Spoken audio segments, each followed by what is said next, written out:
도대체 누가 이런 곳에 유기한 거지? 쓰레기 더미 틈새에서 희미한 울음소리가 새어나왔습니다. 한 노숙인이 그 소리를 쫓아갔죠. 그곳엔 버려진 아기가 있었습니다. 아이의 투명하고 깊은 눈을 마주한 순간 남자는 온몸에 소름이 돋았습니다. 차마 모른 척할 수 없었죠. 하지만 이 아이는 평범하지 않았습니다. 배우지 않아도 수의 원리를 이해하고 한 번 본 것은 사진처럼 기억하는 천재였던 겁니다. 남자는 꿈에도 몰랐습니다. 8년 후 아이의 비밀이 드러날 때 남남이지만 아버지로 살아온 그의 인생이 통째로 뒤집히게 될 줄은요. 본격적인 이야기 시작에 앞서 구독과 좋아요 부탁드립니다. 계신 곳을 댓글로 남겨주시면 행운이 함께하기를 기원하겠습니다. 청량리역 뒷골목, 철거 예정인 허름한 건물 기둥 틈이었습니다. 사르에는 한겨울 바람이 부는 그곳에 한 사내가 쓰러져 있었습니다. 더러운 신문지를 이불처럼 덮고 빈 소주병을 품에 꼭 안은 모습이었죠. 바로 이도현이었습니다. 불과 몇 년 전까지만 해도 그는 수백 명의 직원을 둔 천재 엔지니어였습니다. 그가 개발한 알고리즘은 업계의 흐름을 뒤집을 정도로 혁신적인 것이었습니다. 사람들은 그를 차세대 리더로 추앙했고 대기업들이 서로 모셔가려 했습니다. 허나 모두 지난 일일 뿐입니다. 배신을 당했기 때문이죠. 가장 신뢰했던 지인에게 철저히 이용당하고 버려졌습니다. 도연이 평생을 바쳐 일궈낸 기술은 하루아침에 남의 손에 넘어갔고 회사는 모래성처럼 무너져 내렸습니다. 부모님은 충격으로 쓰러져 세상을 떠나셨고 도연은 장례비조차 빚을 져야만 했습니다. 세상으로부터 완벽하게 버림받은 셈입니다. 처음에는 며칠만 견디면 재기할 수 있을 거라 생각했습니다. 허나 한 달, 두 달이 지나고 어느덧 1년이 다 되어가자 그런 희망 따위는 흔적도 없이 사라졌습니다. 사람들은 도연에게 눈길조차 주지 않았습니다. 길가에 죽은 짐승을 피하듯 멀찌감치 돌아갈 뿐이었죠. 그러는 사이 도연의 마음은 차갑게 식어버렸습니다. 삶에 대한 의지조차 남아있지 않았습니다. 원망이나 분노 같은 감정조차 메말라 버렸습니다. 그저 이 시린 바닥에서 오늘 밤 잠들면 영원히 눈을 뜨지 않기를 바랄 뿐이었습니다. 오직 그 생각 하나였습니다. 도현은 떨리는 손으로 빈 소주병을 집어들었습니다. 병을 거꾸로 탈탈 털어봤지만 남은 건 고작 몇 방울 뿐이었습니다. 그마저도 입안에 털어넣은 뒤 빈 병을 가슴에 품었습니다. 하, 이것도 끝이구나. 도현은 씁쓸하게 웃으며 눈을 감았습니다. 바로 그때였습니다. 고요함을 찢고 희미한 소리가 들려왔습니다. 처음엔 길고양이 울음소리인 줄 알았습니다. 청량리역 뒷골목엔 쓰레기를 뒤지는 도둑고양이가 흔했으니까요. 도연은 별일 아니라는 듯 귀를 닫으려 했습니다. 하지만 그건 고양이 소리가 아니었습니다. 분명 아기의 울음소리였습니다. 설마 이런 곳에 아기가 있을 리 없다고 생각했죠. 그러나 울음소리는 점점 더 또렷하게 들려왔습니다. 가늘고 힘이 없어 금방이라도 파를 듯한 울음. 도현은 굳어버린 몸을 억지로 일으켜 세웠습니다. 온몸에 관절이 비명을 질렀고 오랜 굶주림 탓에 현기증이 일었습니다.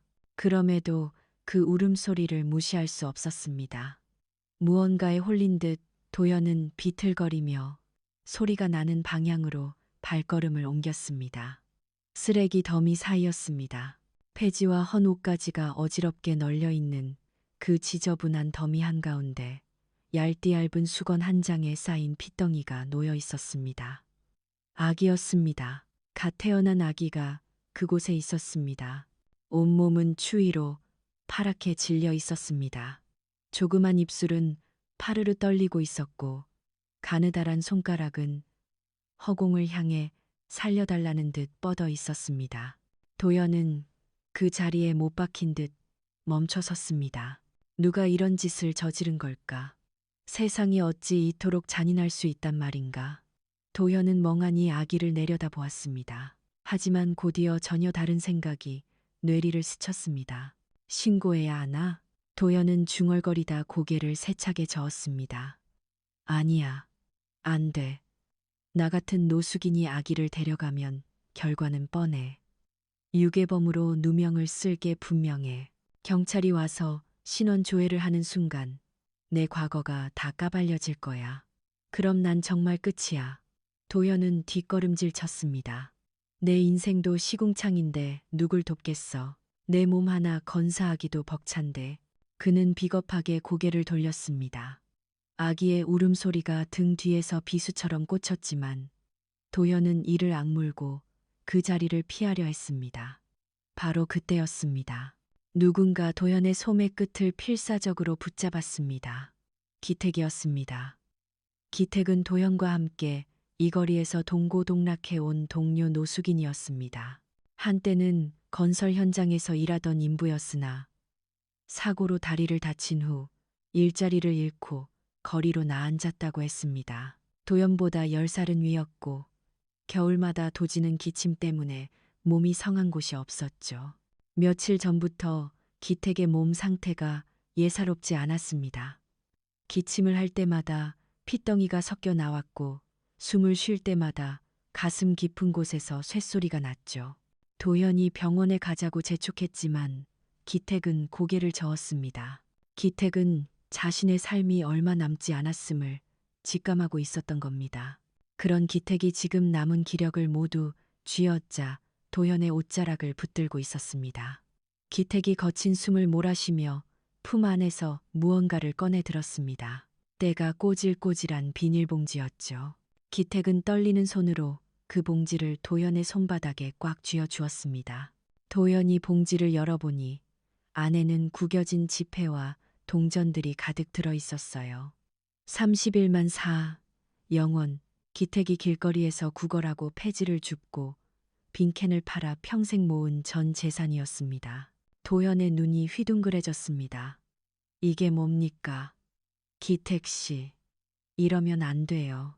기택이 도연의 손을 꽉 움켜쥐었습니다. 목소리는 바스락거리는 마른 낙엽 같았지만 그 안에 서린 간절함은 세상 그 어떤 외침보다 강렬했습니다. 박 씨. 기택은 도연을 늘 그렇게 불렀습니다. 도연의 진짜 성은 이었지만 길바닥에서 지내는 동안 과거를 감추기 위해 가짜 이름을 썼거든요. 제발 저애 좀 살려줘요. 기택의 눈에서 눈물이 주르륵 흘러내렸습니다. 저 핏덩이가 무슨 죄가 있겠어. 세상에 나온 지 얼마나 됐다고 저렇게 버려져서 얼어 죽게 생겼어. 저걸 버린 놈들은 짐승만도 못한 놈들이야. 기택이 도연의 손을 더욱 세게 쥐었습니다. 그런데 우리는 사람 아닙니까? 형님, 나는 이제 끝났어요. 오늘 밤을 못 넘길 겁니다. 하지만 형님은 달라요. 형님은 아직 살 수 있잖아요. 기택의 목소리가 갈라졌습니다. 하늘이 우리 같은 놈들한테 사람 구실 좀 하라고 저 애를 보낸 겁니다. 제발 형님이 살려주세요. 도연은 아무 말도 할 수 없었습니다. 목구멍이 꽉 막혀서 말이 나오지 않았어요. 기택의 손에서 서서히 힘이 빠져나갔습니다. 그렇게 기택은 눈을 감았습니다. 도연은 한참 동안 그 자리에서 꼼짝도 하지 못했습니다. 31만 4 영원이 든 봉투와 차갑게 식어가는 친구의 시신을 번갈아 보며 그는 멍하니 서 있었습니다. 그때 쓰레기 더미 사이에서 아기 울음소리가 다시 들려왔죠. 아까보다 더 희미해진 울음이었습니다. 금방이라도 꺼져버릴 듯 위태로운 생명의 불씨였죠. 도연은 떨리는 손으로 자기가 입고 있던 낡은 패딩 점퍼를 벗었습니다. 그리고 기택의 야윈 몸 위로 조심스럽게 덮어주었습니다. 미안합니다, 기택 씨. 도연의 목소리가 파르르 떨렸습니다. 가는 길에 해줄 수 있는 게 고작 이것뿐이라서. 그곳에선 춥지 마십시오. 도연의 눈에서 뜨거운 눈물이 주르륵 흘러내렸습니다. 눈물을 흘린 게 도대체 얼마만인지 기억조차 나지 않았습니다. 지금 이 순간 무언가가 가슴 깊은 곳에서 왈칵 터져 나오고 있었죠. 도현은 몸을 일으켜 쓰레기 더미 쪽으로 걸음을 옮겼습니다. 아기는 울음을 멈춘 상태였습니다. 울 힘조차 없어진 건지 아니면 이미 너무 늦어버린 건지 도현의 심장이 쿵쾅거렸습니다. 제발, 제발 사람만 있어 다오. 그는 무릎을 꿇고 아기에게 다가갔습니다. 아기의 눈이 뜨여 있었습니다. 파랗게 질린 입술, 가느다랗게 떨리는 손가락. 하지만 아기의 눈동자만큼은 맑고 깊었습니다. 어둠 속에서도 빛나는 별처럼 그 작은 눈이 도연을 똑바로 올려다보고 있었죠. 도연은 온몸에 전율이 일었습니다. 살려달라고, 나를 좀 구해달라고. 그 맑은 눈동자가 말하고 있는 것 같았습니다. 도연은 떨리는 손으로 아기를 품에 안았습니다. 얼음장처럼 차가운 몸이었습니다. 도연은 자신의 체온이라도 전해주려는 듯 아기를 가슴 깊숙이 끌어안았습니다. 이 아이를 살려야 한다. 도연은 중얼거렸습니다. 아니, 이 아이를 살려야 나도 다시 살 수 있다. 도연은 기택이 남긴 31만 사 영원을 품에 넣고 자리에서 일어났습니다. 이 돈으로 일단 방부터 구해야 했습니다. 이 핏덩이를 살리려면 단 한 칸이라도 따뜻한 방이 있어야 했으니까요. 도연은 아기를 소중히 안고 달리기 시작했습니다. 청량리역 주변 허름한 골목들을 헤매며 가장 싼 방을 찾아다녔습니다. 가는 곳마다 그의 몰골을 보고는 손사래를 쳤어요.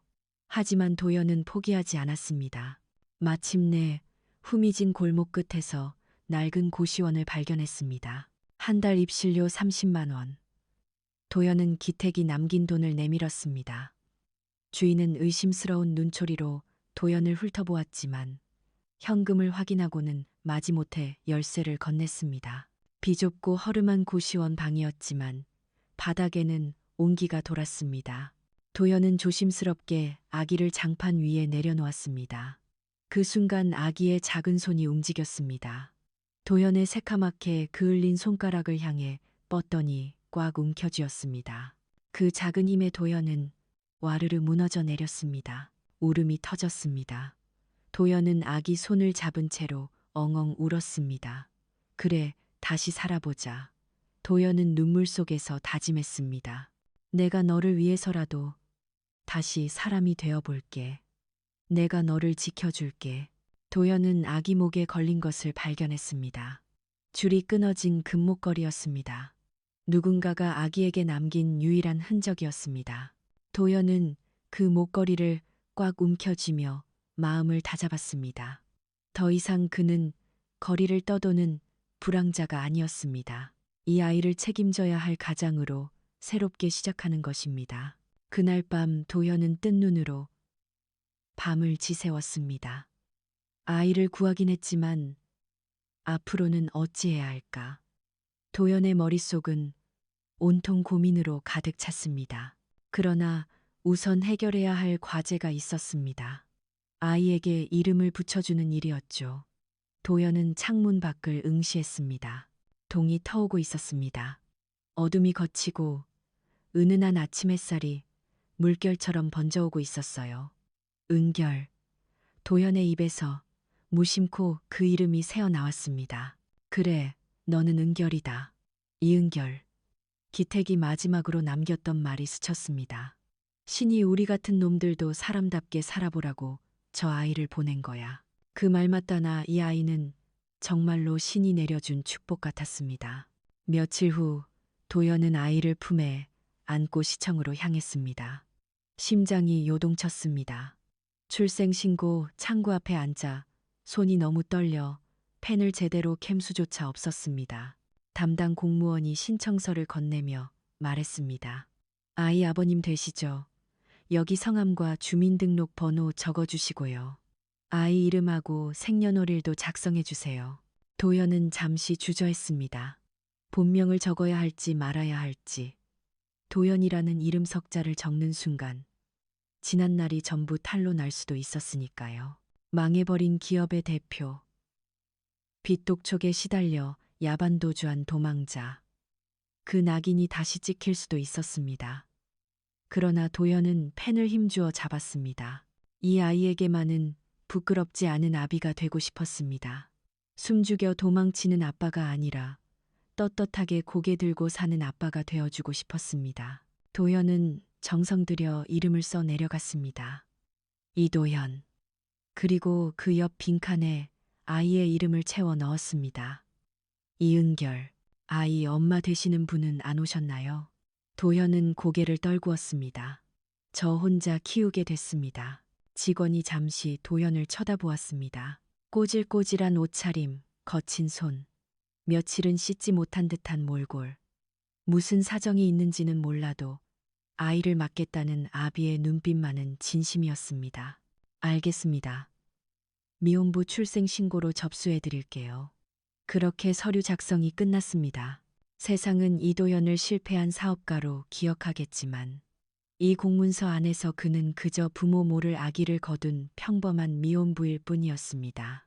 피 한 방울 섞이지 않았으나 서류 위에 나란히 놓인 두 이름, 이도연과 이은결. 그렇게 혈연보다 끈끈한 서류상의 인연이 시작된 것입니다. 그런데 이 녀석, 처음부터 떡잎이 달랐습니다. 돌도 지나기 전이었죠. 도연이 장난으로 숫자 블록을 보여줬는데 은결이가 1, 2, 3이라며 옹알이를 하는 겁니다. 처음엔 우연이겠거니 했습니다. 헌데 이튿날도 마찬가지였습니다. 설마 이게 가능한가? 도연이 화들짝 놀라 다른 숫자를 내밀었어요. 은결이는 틀리지 않고 척척 읽어냈습니다. 3살 무렵엔 더 기막힌 일이 있었죠. 한 번 지나간 길은 절대 잊지 않는 겁니다. 도연이 일부러 딴 길로 들어서면 아빠 이쪽 아니잖아. 아까 저기로 갔었어. 라고 지적했으니까요. 몇 달 전에 딱 한 번 들렀던 장소도 정확히 기억해냈습니다. 도연은 등골이 서늘해졌습니다. 이건 단순히 영특한 수준이 아니었습니다. 하지만 도연은 일부러 모르는 척 덮어두었습니다. 괜히 소문이 퍼져 이상한 작자들이 아이에게 눈독 들이면 안 될 것 같았거든요. 그저 평범하게 남들처럼 자라게 하고 싶었습니다. 그 후로 몇 년이 더 지났습니다. 도연의 삶은 온통 거친 흙먼지와 기름때로 얼룩져 있었습니다. 낮에는 공사판에서 막노동을 했습니다. 쉴 틈이 없었죠. 하루라도 일을 쉬면 그날 저녁 은결이 밥상에 반찬 하나가 사라지니까요. 도연은 허리가 끊어질 듯 아프고 무릎이 쑤셔도 삽자루를 놓지 않았습니다. 밤에는 고물상에서 부업을 뛰었습니다. 남들이 버린 가전제품을 뜯었을 만한 부속품을 골라내는 작업이었죠. 그런 것들을 일일이 분해해서 돈이 될 만한 부품은 따로 챙겨두었습니다. 도연 씨, 오늘도 이렇게 늦게까지 남아서 하는 거야? 고물상 사장이 퇴근길에 물었습니다. 예, 조금만 더 하고 가겠습니다.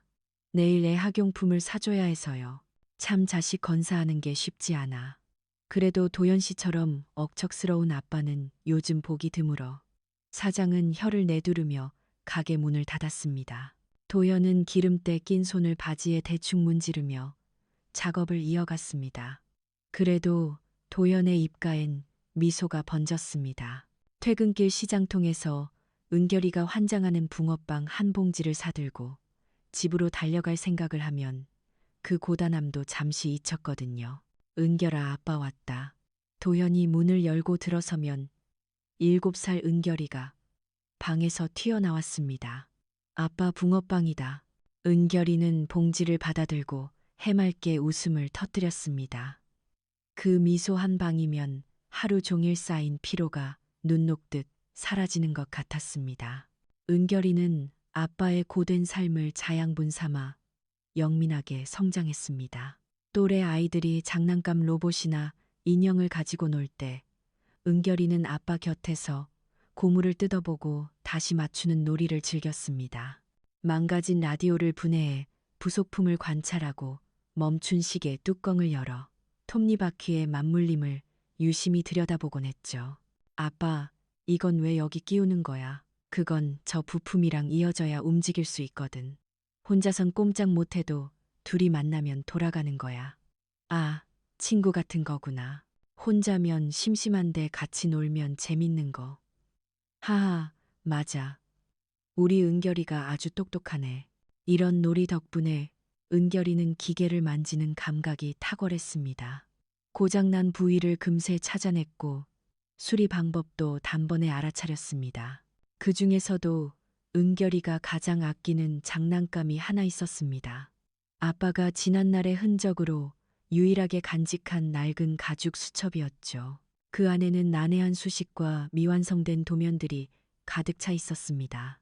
사실 그건 도연이 차마 버리지 못해 간직해온 물건이었습니다. 과거 파산의 원흉이 된 미완성 기술의 자네였기에 볼 때마다 가슴이 쓰렸지만 끝내 내칠 수가 없었습니다. 은결이는 그 난해한 수식들을 보며 오히려 흥미를 느꼈습니다. 아빠 이건 뭐야? 그림이야. 응, 뭐 그런 셈이지. 아빠가 예전에 끄적거린 거야. 나도 그려도 돼. 그럼 그려도 되지. 옆에다 마음껏 그려봐. 도연은 별다른 생각 없이 허락했습니다. 어차피 소용없는 노트라 여겼기 때문이죠. 은결이는 형광펜을 쥐고 노트 여백에 이것저것 낙서를 시작했습니다. 기찻길처럼 삐뚤빼뚤 선을 긋고 동그라미를 그리거나 숫자도 적어 넣었습니다. 도연이 고된 하루를 마치고 지친 몸을 이끌고 귀가에 씻고 나오면 은결이는 항상 그 노트를 펼쳐두고 무언가를 적고 있었습니다. 은결아, 아직도 그거 가지고 노니? 응, 재밌어. 이 선이랑 저 선이 어디서 만나는지 찾는 거야. 기차놀이야. 아빠. 그래, 그래. 재밌게 놀렴. 도연은 대수롭지 않게 넘겼습니다. 그러던 어느 날 밤이었습니다. 도연은 잠이 오지 않아 물을 마시러 나왔다가 식탁 위에 펼쳐진 노트를 보게 되었습니다. 은결이가 낙서를 하곤 그대로 둔 것이었죠. 도연은 무심코 노트를 집어들었습니다. 그런데 그 순간 온몸이 굳어버렸습니다. 오래전 기억이 벼락처럼 스쳐 지나갔습니다. 당시 도연은 업계를 뒤흔들 신기술을 개발 중이었습니다. 거의 완성 단계였으나 마지막 구간에서 치명적인 결함이 발견되었었죠. 수백 명의 엔지니어가 매달려도 그 문제를 해결하지 못했습니다. 결국 그것이 회사를 파멸로 몰고 갔죠. 투자자들은 등을 돌렸고 도연을 믿었던 사람들은 하나둘 떠나갔습니다. 게다가 가장 가까웠던 이가 배신하며 모든 게 무너져 내렸습니다. 그 치명적인 결함이 기록된 바로 그 페이지. 그 위에 은결이가 형광펜으로 장난스레 그어놓은 선 하나가 눈에 들어왔습니다. 도연의 눈이 휘둥그레졌습니다. 거짓말 같았습니다. 은결이가 그어놓은 그 선 하나가 누구도 풀지 못했던 난제의 해답을 가리키고 있었습니다. 물론 완벽한 정답은 아니었습니다. 7살짜리가 그린 낙서였으니까요. 하지만 방향만은 정확했습니다. 어디서 막혔고 어떻게 풀어야 하는지 그 실마리가 분명히 그곳에 있었습니다. 도연은 떨리는 손으로 노트를 내려놓았습니다. 전율이 온몸을 감싸고 돌았습니다. 어릴 때부터 범상치 않더니 결국 이 정도였던 건가. 도연은 고개를 돌려 쪽방에서 잠든 은결이를 바라보았습니다. 이불을 발로 차내고 새우잠을 자고 있는 7살배기 아이. 도대체 이 아이는 누구의 핏줄이기에 이토록 눈부신 재능을 타고난 걸까? 도연은 살금살금 방으로 들어가 아이 곁에 앉았습니다. 이불을 다시 끌어다 덮어주었죠. 대체 넌 누구 아들이냐? 도연은 혼잣말처럼 중얼거렸습니다. 하지만 바로 그 다음 순간 고개를 저었습니다. 아니다. 이 아이가 누구 자식이든 상관없다. 이 천재적인 아이가 가난 때문에 기회를 잃게 해선 안 된다. 남들처럼 배우고 자라나고 평범하게 살아가게 해줘야 한다. 그것만이 망가진 인생을 겨우 버티고 있는 아빠 이도연의 마지막 소원이었습니다. 도연은 거친 손으로 은결이의 머리카락을 쓸어 넘겨주었습니다. 은결아, 아빠가 더 열심히 할게. 내가 원하는 거 다 해줄게. 기다려라. 아빠가 꼭 해줄게. 도연은 그렇게 다짐했습니다. 그해 겨울 도연의 손에 편지 한 통이 전해졌습니다. 초등학교 입학 통지서였죠. 은결아, 이거 봐라. 너 학교 간다. 도연은 떨리는 손으로 통지서를 펼쳤습니다. 은결이가 달려와 아빠 옆에 딱 붙어 함께 들여다보았습니다. 은결이는 신이 나서 방방 뛰었죠. 그 모습을 보며 도연도 웃었습니다. 하지만 속으로는 덜컥 겁이 났습니다. 학교에 보내려면 필요한 게 한두 가지가 아니었습니다. 번듯한 주소지가 있어야 했고 아버지 직업란에 무언가를 채워 넣어야 했습니다. 일용직 막노동꾼이라고 적을 수는 없는 노릇이었으니까요. 그리고 무엇보다 은결이에게 남부럽지 않은 새 가방과 옷을 사주고 싶었습니다.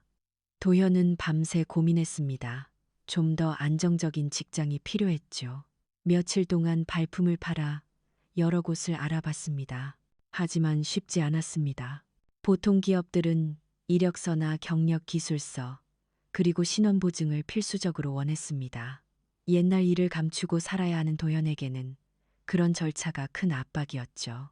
마침 서울 변두리에 있는 거대 유통센터에서 관리자를 모집한다는 얘기를 듣게 되었습니다. 워낙 큰 유통센터라 인력이 급해서 경력이나 신분을 까다롭게 확인하지 않는다는 소문이 있었죠. 도연은 면접을 보러 찾아갔습니다. 센터 관리자가 도연을 쓱 훑어보더니 질문을 던졌습니다. 전에는 무슨 일을 했습니까? 도연은 잠시 주저했습니다. 사실대로 털어놓을 순 없었으니까요. 그냥 이것저것 했습니다. 공사판도 다녔고 고물상 일도 좀 했고요. 몸 쓰는 건 자신 있어요. 여긴 밤샘 작업이 잦은데 문제 없습니다. 험한 일엔 이골이 났습니다. 관리자가 고개를 끄덕였습니다. 합격입니다. 내일부터 출근하세요. 그렇게 도연은 유통센터에 자리를 잡았습니다. 그곳에서 도연은 그저 말없이 일만 하는 이씨 아저씨로 통했습니다. 지난날의 화려했던 이력은 철저히 봉인했습니다. 천재 엔지니어였다는 사실도, 수많은 직원을 이끌던 리더였다는 것도 아무도 눈치채지 못했죠. 도연은 그저 설비를 닫고 물건을 옮기며 컨베이어 벨트 작동을 확인하는 평범한 관리직일 뿐이었습니다. 이씨, 여기 좀 거들어줘. 도연은 부르는 곳마다 달려가며 몸을 아끼지 않았습니다. 밤낮을 가리지 않고 일했습니다. 은결이의 입학식 날만큼은 떳떳한 아빠의 모습으로 서고 싶었기 때문입니다. 그렇게 8살이 된 은결이의 입학식을 한 달 정도 앞둔 어느 날 밤이었습니다. 도연은 야간 작업을 하고 있었죠. 센터 내부는 컨베이어 벨트 돌아가는 소음과 지게차 엔진 소리로 요란했습니다. 수만 개의 물품들이 벨트를 타고 이동하고 있었죠. 바로 그때였습니다. 갑작스러운 굉음이 터져 나왔습니다. 쾅하는 파열음과 함께 센터 전체가 휘청거리는 듯했습니다. 컨베이어 벨트가 정지했습니다.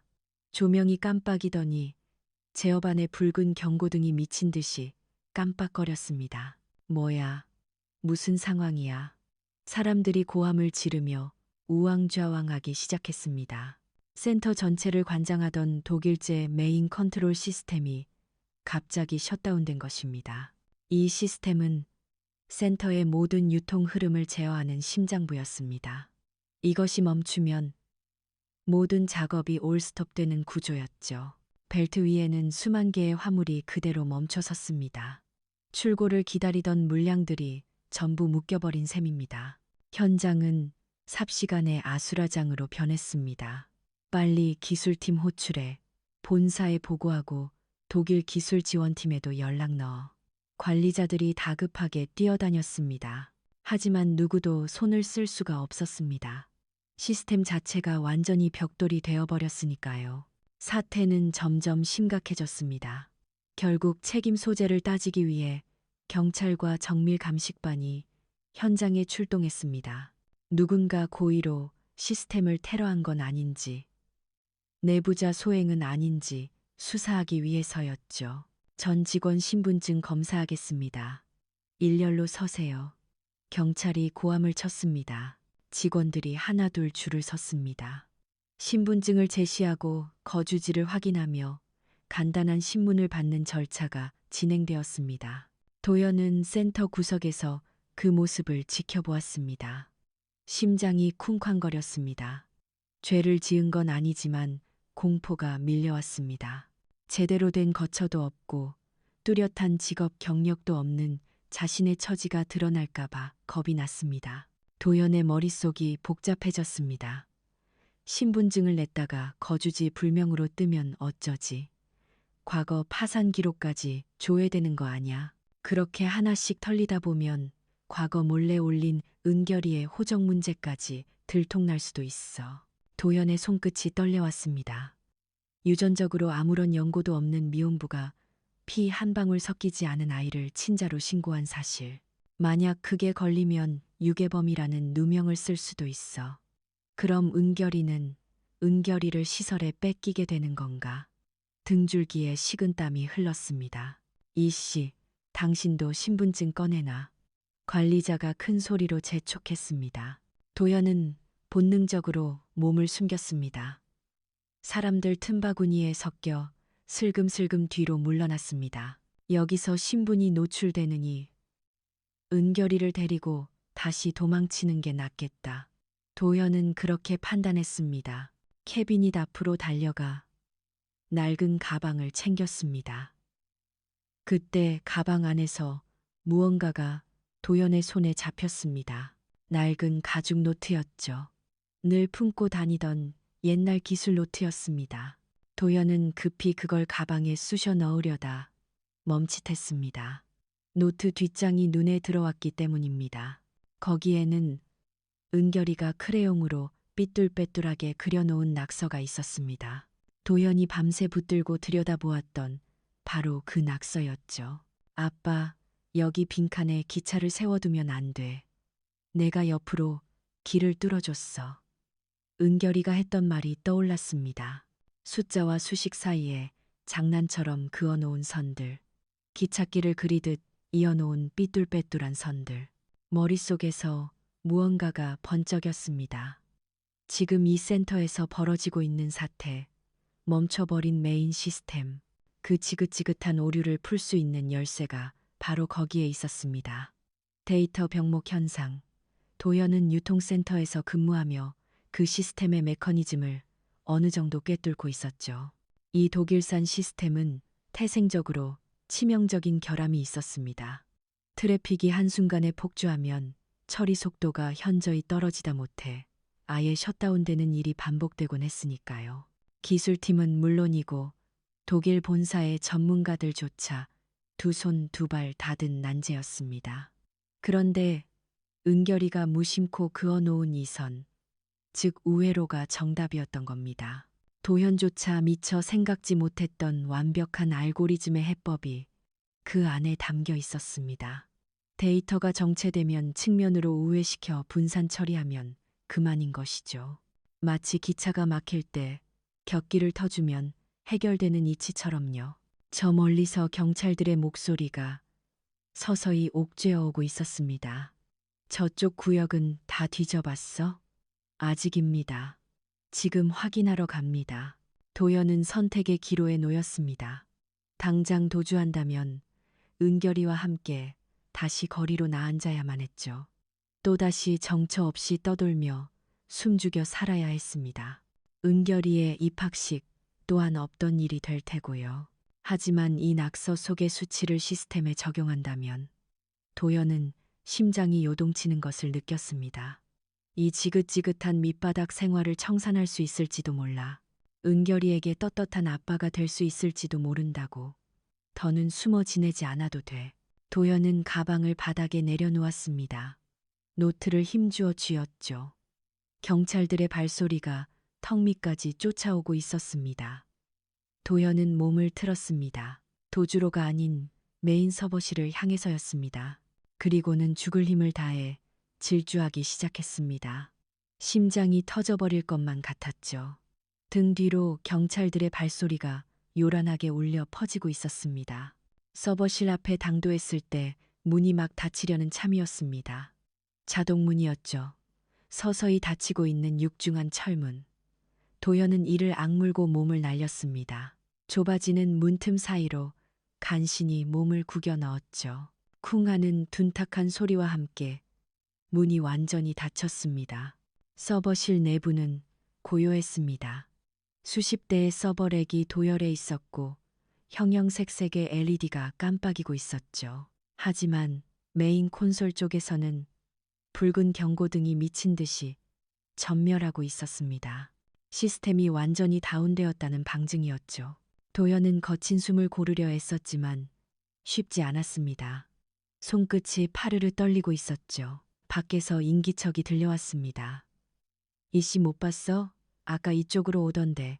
관리자의 목소리였습니다. 도현은 본능적으로 몸을 더욱 웅크렸습니다. 서버렉 사이의 틈새에 숨어 숨소리조차 죽였죠. 글쎄요, 못 봤는데요. 발자국 소리가 서버실 문 바로 앞에서 뚝 멈췄습니다. 도현은 심장이 맺는 줄만 알았습니다. 천만다행으로 발자국 소리가 멀어져 갔습니다. 도현은 그제야 안도의 한숨을 내쉬었죠. 허나 지체할 시간이 없었습니다. 언제 다시 누가 들이닥칠지 모르는 일촉즉발의 상황이었으니까요. 도현은 조심스레 몸을 일으켜 메인 콘솔 앞으로 다가갔습니다. 무려 8년 만이었습니다. 이런 제어 시스템 앞에 앉는 것이요. 왕년에는 이런 모니터 앞에서 수백 명의 엔지니어를 진두지휘했었는데요. 도현은 품 안에서 구겨진 가죽 노트를 꺼내 들었습니다. 노트를 펼쳤죠. 7살배기가 그려놓은 기찻길, 숫자와 수식 사이를 이리저리 있는 삐뚤빼뚤한 선들. 도현은 머릿속으로 빠르게 연산을 시작했습니다. 이 낙서 속에 담긴 로직을 데이터 값으로 치환해 나갔습니다. 그간 삽자루를 쥐고 시멘트를 나르느라 굳은 살이 촘촘히 박힌 손가락이었지만 뇌세포의 회로는 여전히 펄떡이고 있었죠. 과거 천재의 엔지니어라 불리던 그 감각이 되살아나고 있었습니다. 도현은 키보드 앞에 자리 잡았습니다. 손가락이 자판 위를 춤추기 시작했죠. 모니터에 코드가 입력되기 시작했습니다. 도현은 은결이의 낙서를 보며 하나씩 값을 대입해 나갔습니다. 숫자를 치고 수식을 넣고 우회 경로를 세팅했습니다. 그때였습니다. 쾅, 쾅. 밖에서 서버실 문을 거칠게 두드리는 소리가 들려왔습니다. 안에 누구 있어? 문 열어. 경찰의 목소리였습니다. 도연의 손이 잠시 허공에 멈췄습니다. 심장이 쿵쾅거렸죠. 하지만 멈출 수 없었습니다.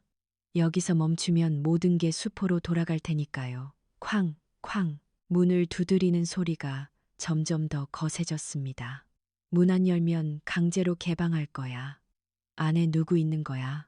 도연은 흐르는 식은땀을 닦을 새도 없이 키보드를 두드렸습니다. 손가락이 미친 듯이 날아다녔죠. 마지막 파라미터 값을 입력했습니다. 그리고 엔터 키를 눌렀습니다.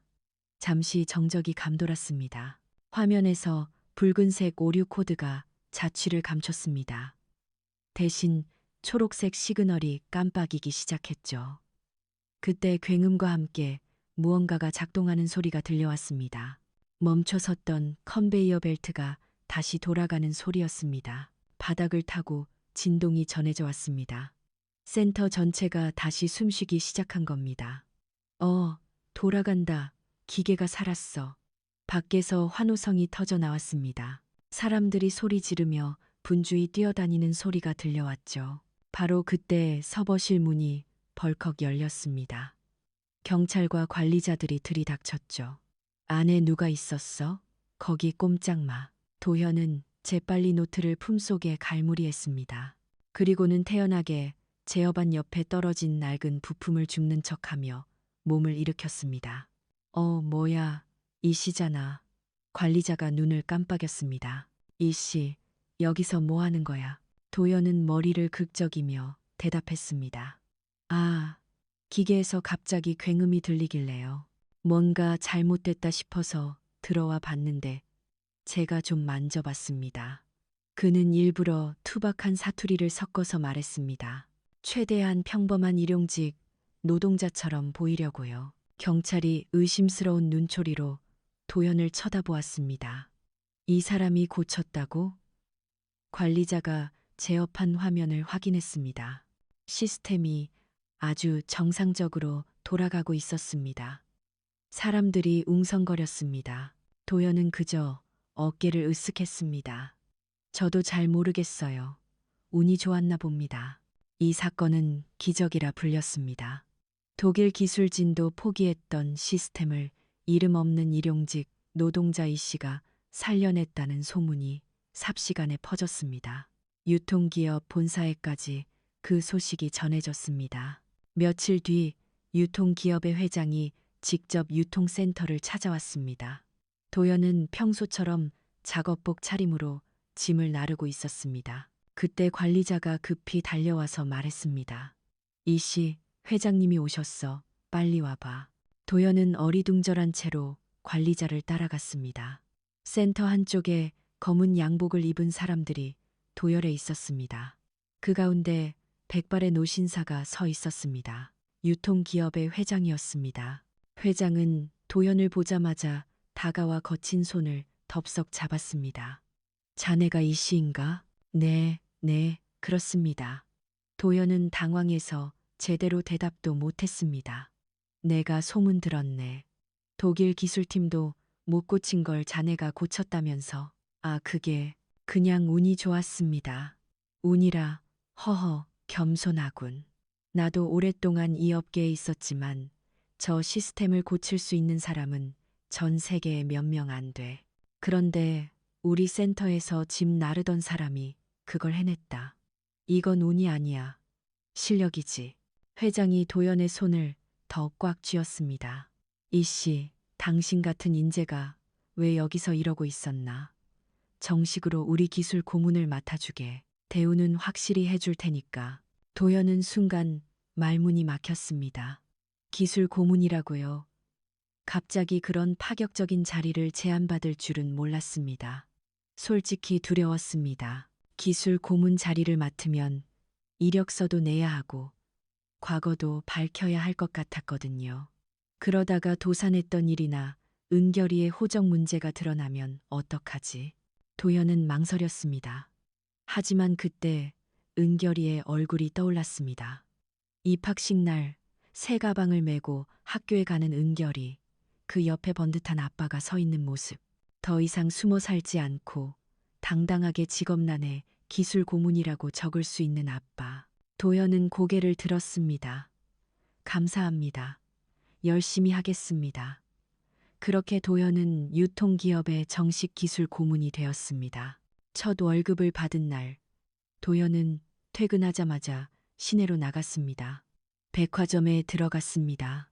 아동복 매장 앞에서 한참을 서성거렸습니다.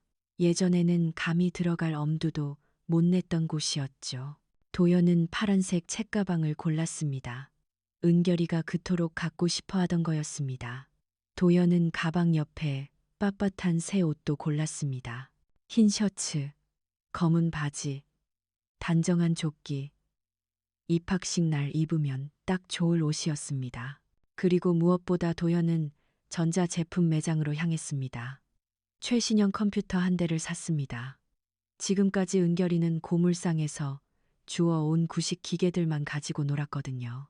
화면이 반쯤 나간 모니터, 키보드가 망가진 본체, 그런 것들이요. 하지만 이제는 달랐습니다. 제대로 된 컴퓨터를 사줄 수 있었습니다. 집에 돌아왔을 때 은결이는 아직 깨어 있었습니다. 아빠, 오늘 늦었네? 응. 아빠가 선물 사왔어. 도연은 봉지를 하나씩 열어 보여주었습니다. 짜잔, 파란색 가방이야. 은결이의 눈이 휘둥그레졌습니다.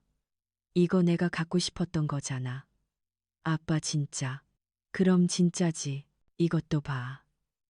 도현은 옷을 꺼내 보여주었습니다. 우와, 옷도 샀어. 아빠 최고. 은결이가 방방 뛰었습니다. 그리고 이것도. 도현이 마지막으로 컴퓨터 박스를 꺼냈습니다. 은결이는 한동안 말을 잃었습니다. 눈만 껌뻑거리며 박스를 바라보았습니다. 아빠 이거 진짜야?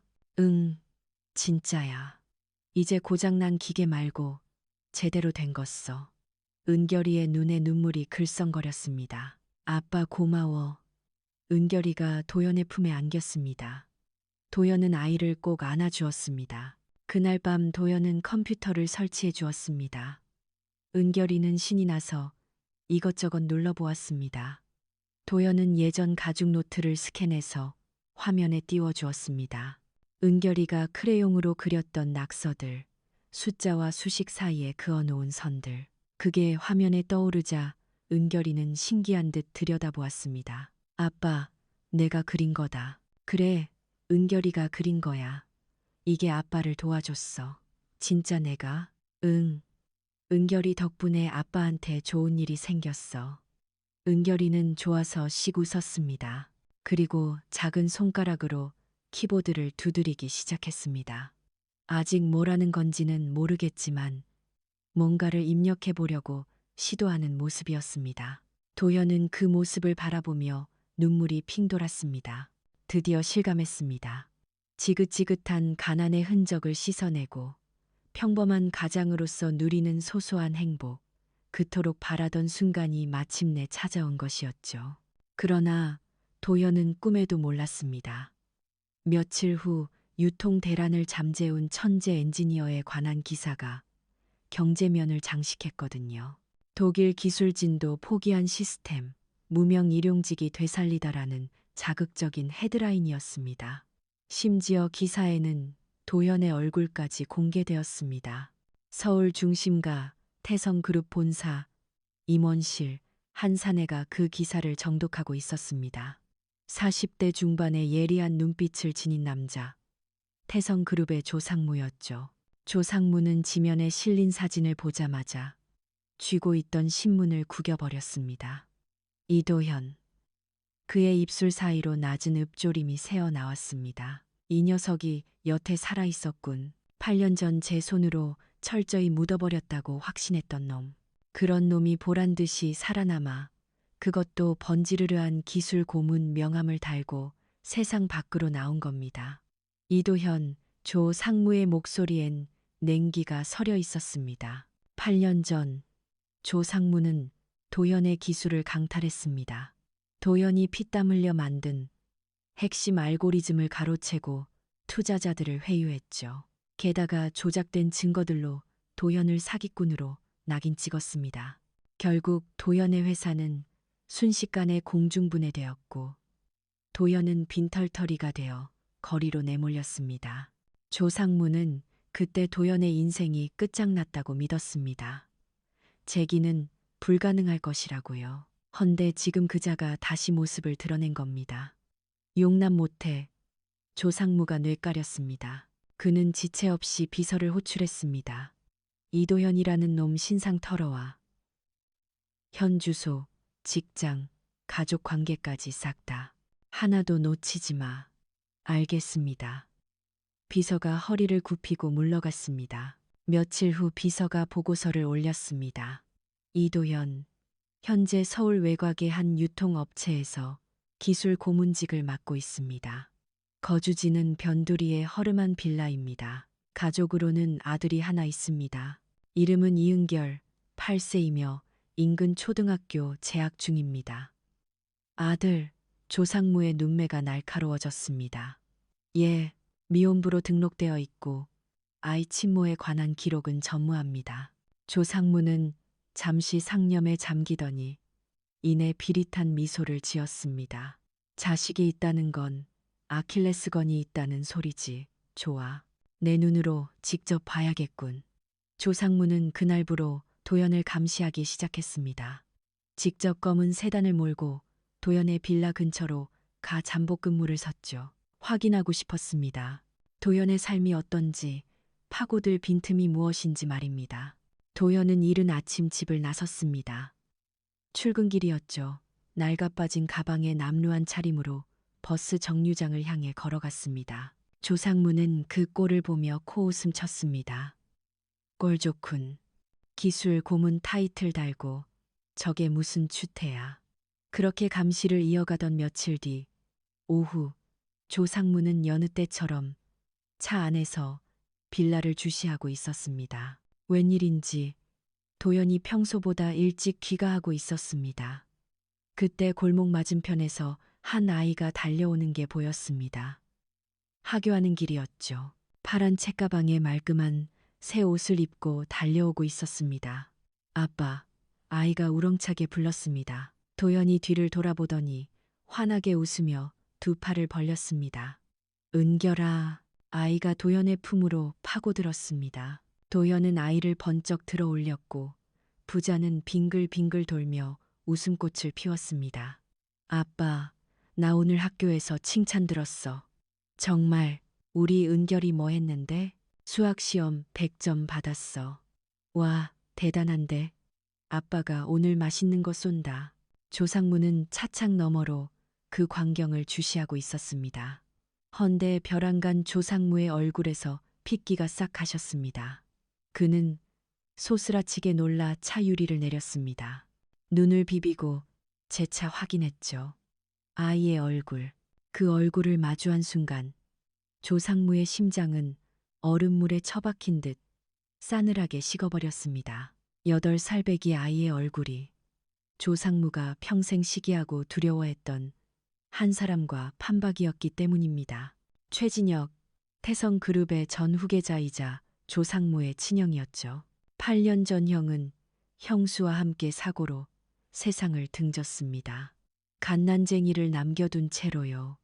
그 후 아이는 행방불명되어 사망 처리되었습니다. 그 덕에 조상무는 태성그룹의 정권을 손에 켭 수 있었죠. 말도 안 돼. 조상무의 입에서 신음이 터져 나왔습니다. 저 얼굴이 왜 저기 있어?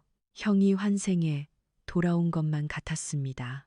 조상무는 온몸에 소름이 돋았습니다. 손끝이 떨려왔죠. 저게 설마. 조상무의 뇌리에 불길한 예감이 스쳤습니다. 8년 전 사망 처리된 그 핏줄이 살아있다면, 만약 누군가 그 아이를 거두어 키운 거라면, 조상무의 얼굴이 백지장처럼 질렸습니다. 안 돼. 그럴 리 없어. 그 앤 죽었어. 분명 죽었다고 보고받았잖아. 허나 눈앞에 저 아이 얼굴은 거짓말을 하지 않았습니다. 형의 유년 시절 사진과 한치의 오차도 없이 똑같았으니까요. 조상무는 다급히 비서에게 연락했습니다. 저 아이 유전자 검사 진행해. 당장. 예, 유전자 검사요. 쥐도 새도 모르게 해야 해. 그 녀석한테서 샘플을 확보해. 머리카락이나 타액, 뭐라도 상관없어. 꼬리가 잡히면 끝장이야. 비서는 영문을 몰랐으나 순순히 지시를 따랐습니다. 이튿날 비서는 은결의 학교 주변에 숨어 동태를 살폈습니다. 점심시간이 되자 아이들이 운동장으로 우르르 몰려나왔고 은결 역시 친구들과 어울려 뛰놀고 있었습니다. 비서는 원거리에서 주시하며 때를 기다렸습니다. 잠시 뒤 은결이 손수건으로 땀을 훔쳤습니다. 그러다 술래잡기에 정신이 팔려 그만 손수건을 바닥에 흘리고 말았습니다. 이름표에는 이은결이라는 세 글자가 선명했죠.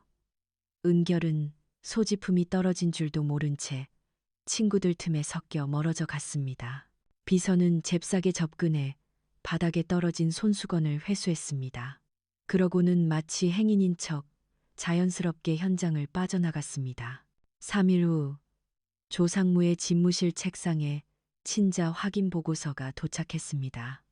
조상무는 떨리는 손길로 봉투를 개봉했습니다. 결과지를 확인하는 순간 이은결과 고구, 최진혁의 유전자 일치 확률 99.9%. 조상무가 쥔 서류가 거칠게 구겨졌습니다. 더 이상 의심할 필요가 없는 명백한 사실이었습니다. 녀석은 사망한 줄 알았던 형님의 핏줄이었습니다. 태성그룹의 진정한 오너이자 조상무가 가로챈 부와 명예를 일거에 환수할 수 있는 적통 후계자 최준서. 그것이 아이의 본명이었습니다. 말도 안 돼. 조상무는 다리에 힘이 풀려 의자에 주저앉고 말았습니다. 등 뒤로 서늘한 식은땀이 흘러내렸습니다. 8년 전의 기억이 뇌리를 스쳤습니다. 완벽하게 처리했다고 믿었던 과거가 망령처럼 되살아나고 있었습니다. 형님의 아들이 8년이나 생존해 있었다니. 게다가 그걸 이도현이 거두어 키웠다고 조상무의 두뇌가 긴박하게 회전했습니다. 이도현은 분명 모든 걸 알고 있을 겁니다. 놈이 8년이란 시간 동안 아이를 보호하며 복수의 칼날을 갈아왔던 게 분명해. 나를 파멸시키려고. 조상무의 눈빛이 광기로 번들거렸습니다. 용서 못해. 절대로 그냥 두지 않겠어. 그는 당장 도연을 만나 단판을 짓기로 했습니다. 그날 밤 조상무는 도연의 거주지인 빌라 앞에 도착했습니다. 도연은 막 퇴근해 귀가하던 길이었습니다. 그때 검은 세단이 그의 앞길을 막아섰습니다. 뭐야, 이 차는? 도연이 의아해하며 걸음을 멈췄습니다. 운전석 문이 열리고 조상무가 모습을 드러냈습니다. 도연의 표정이 차갑게 굳었습니다. 무려 8년 만의 재회였습니다. 자신의 인생을 나락으로 떨어뜨린 장본인 도연은 입술을 깨물었습니다. 여긴 무슨 일이야? 도연의 목소리가 낮게 깔렸습니다. 조상무가 비릿한 웃음을 흘렸습니다. 오랜만이군, 이도연.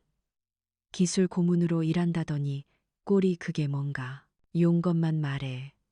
아니면 당장 꺼지든가. 도연은 조상무를 쏘아보았습니다.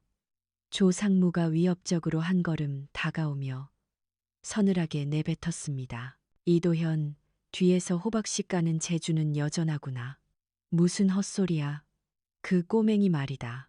내 아들로 키우고 있다지. 도연의 동공이 흔들렸습니다. 은결이가 왜? 조상무가 도연의 멱살을 거칠게 쥐어잡았습니다. 그 녀석 어디서 데려왔어? 정체를 알고 끼고 도는 거냐? 도연은 조상무의 팔을 거칠게 쳐냈습니다. 이 미친 작자가 돌았나? 내 아들 건드리지 마. 내 아들. 지나가던 개가 웃겠군. 네가 무슨 수로 그 핏줄을 차지한 거야? 조상무의 눈이 살기로 번뜩였습니다. 도연은 조상무가 왜 아이 문제로 이토록 길길이 날뛰는지 이해할 수 없었습니다.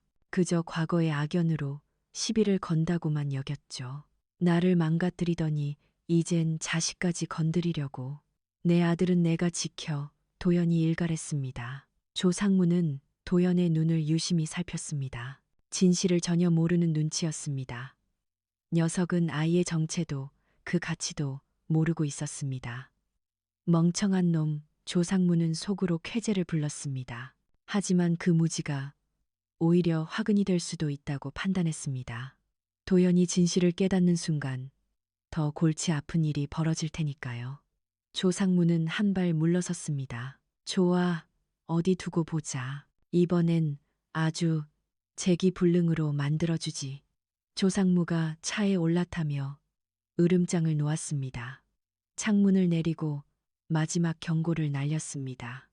애간수 잘해라. 내가 다시 찾아오기 전까지. 차가 미끄러지듯 빠져나갔습니다. 도연은 한참 동안 그 자리에 못 박힌 듯 서 있었습니다. 심장이 요동쳤습니다. 도연은 주먹을 꽉 말아 쥐었습니다. 누구든 내 자식 건드리면 가만 안 둬. 도연은 은결이 재벌가의 혈통이라는 사실은 상상조차 못했습니다. 단지 부성의 하나로 조상무와의 전쟁을 각오하고 있었습니다. 돌아가는 차 안에서 조상무는 판을 새로 짜고 있었습니다. 목표가 수정되었습니다. 단순히 도연을 매장하는 것에서 아이를 탈취하는 것으로. 조상무의 입가에 서늘한 미소가 걸렸습니다. 이도연, 내 놈 운명도 여기까지다. 조상무가 다녀간 후 도연은 며칠간 불안에 떨었습니다. 하지만 시간은 흘러갔고 일상은 이어졌습니다. 아침이면 은결이를 등교시키고 출근했다가 저녁엔 퇴근해 밥을 챙겨 먹이는 평범한 일상의 연속이었죠. 그날 역시 마찬가지였습니다. 대략 저녁 6시 무렵이었어요. 도연은 주방에서 된장찌개를 끓이는 중이었습니다. 은결이는 거실에 앉아 숙제에 열중하고 있었죠. 아빠, 저녁 메뉴 된장찌개예요? 은결이가 주방 쪽을 기웃대며 물어왔습니다. 그래, 우리 은결이가 좋아하는 거잖아. 두부도 듬뿍 넣었단다. 와, 진짜 맛있겠다. 은결이가 해맑게 미소 지었어요. 도연도 덩달아 웃음 지었습니다. 이런 게 바로 행복이었죠. 바로 그때였습니다. 쿵쿵. 난데없이 현관문을 거칠게 두드리는 소리가 났습니다. 도현은 고개를 갸웃했습니다. 이 시간에 누구지? 택배 올 것도 없는데 누구십니까? 도현이 물어보았으나 대답은 돌아오지 않았습니다. 오히려 문을 두드리는 소리만 더욱 요란해졌죠. 쿵쿵. 도현은 앞치마를 한 채 현관으로 향했습니다. 그리고 문을 열었습니다. 순간 도현의 눈이 크게 떠졌습니다. 경찰들이었습니다. 제복 차림의 경찰관 4~5명이 문 앞에 진을 치고 있었죠. 그들 뒤편으로는 정장 차림의 사내들도 보였습니다. 이도현 씨 되십니까? 맨 앞에 있던 경찰관이 물었습니다. 네, 맞습니다만 무슨 일로 오셨죠? 도현은 영문을 모른 채 대답했습니다. 경찰관이 수갑을 꺼내 들었습니다. 이도현 씨, 당신을 미성년자 약취 및 유인 혐의로 긴급 체포합니다. 당신은 묵비권을 행사할 수 있고 변호인의 조력을 받을 권리가 있습니다. 네, 약취라니요. 그게 무슨 말씀이세요? 도연은 믿기지 않는다는 표정으로 되물었습니다. 경찰들이 집 안으로 들이닥쳤습니다. 도연의 팔을 낚아채 뒤로 꺾었죠. 차가운 수갑이 손목을 파고들었습니다. 아빠, 은결이가 거실에서 뛰쳐나왔습니다. 아빠가 수갑을 차는 모습을 목격하고 눈이 휘둥그레졌죠. 아빠, 아빠 왜 그래? 저 아저씨들 누구야? 은결이가 울음을 터뜨리며 도연에게 달려들었습니다. 은결아, 괜찮아, 괜찮아. 아빠 금방 다녀올게. 도연이 다급히 달랬지만 경찰들은 도연을 끌고 나가기 시작했습니다. 아빠, 아빠 가지 마. 은결이가 울부짖으며 도연의 옷자락을 부여잡았습니다. 하지만 양복 입은 사내들이 은결이를 떼어놓았습니다. 아이는 저희가 보호하겠습니다. 보호라니, 당신들 누구야? 내 아들한테 손대지 마. 도연이 소리쳤지만 소용없었습니다. 경찰들이 도연을 억지로 끌고 나갔습니다. 아빠, 아빠. 은결이의 울음소리가 복도에 메아리쳤습니다. 도연은 끌려가면서도 계속해서 뒤를 돌아보았죠. 은결이가 낯선 이들에게 둘러싸여 울고 있는 모습이 눈에 박혔습니다. 은결아, 아빠 금방 갈게. 걱정하지 마. 그게 도연이 은결에게 남긴 마지막 말이었습니다. 경찰서로 연행된 도연은 밤샘 조사를 받았습니다. 취조실의 조명 아래서 도연은 같은 말을 수십 번 되풀이했습니다. 그 아이는 제가 8년 전 청량리역 근처에서 발견한 아이입니다. 쓰레기 더미 속에 버려져 있었어요. 얼어 죽어가고 있길래 제가 구조했습니다. 그게 전부입니다. 하지만 취조관들은 믿지 않았습니다. 이도현 씨, 거짓말해봐야 소용없습니다. 당신이 데려간 아이가 태성그룹 후계자라는 증거가 나왔어요. 유전자 검사 결과까지 확보했습니다. 태성그룹 후계자라니요? 무슨 소리입니까? 저는 그런 거 모릅니다. 모른다고요? 8년이나 키우면서 몰랐다는 게 말이 됩니까? 진짜 몰랐어요. 전 그냥 버려진 아기를 구한 것뿐이라고요. 도연이 아무리 항변해도 취조관들은 고개를 저을 뿐이었습니다. 이튿날 도연은 유치장에 수감되었습니다. 차가운 콘크리트 바닥과 철창으로 가로막힌 비좁은 공간. 도현은 구석에 주저앉아 멍하니 천장을 올려다보았습니다. 도대체 무슨 일이 벌어지고 있는 건지 머릿속이 하얗게 변해버렸죠. 며칠 뒤 국선 변호사가 찾아왔습니다. 중년의 남성이었습니다. 서류 뭉치를 들고 접견실에 앉은 그의 표정은 어두웠습니다. 이도현 씨, 저는 국선 변호인으로 배정된 정 변호사입니다. 변호사님, 제발 저 좀 살려주십시오. 저는 아무 죄도 짓지 않았습니다. 도현이 간절하게 호소했습니다. 변호사는 깊은 한숨을 내쉬었습니다. 이도현 씨, 솔직하게 말씀드리겠습니다. 상황이 매우 절망적입니다. 네, 이건 일반적인 실종 아동 사건이 아니에요. 상대가 태성그룹입니다. 그쪽에서 국내 최대 로펌을 선임해서 고소를 진행했습니다. 증거 또한 철저하게 준비해 왔고요. 변호사가 서류를 펼쳐 보였습니다. 8년 전 사고 당시 사망 처리되었던 태성그룹의 후계자 최준서 군의 유전자가 당신의 아들 이은결과 일치한다는 검사 결과가 나왔습니다. 도연은 귀를 의심했습니다. 8년 전 그게 누굽니까?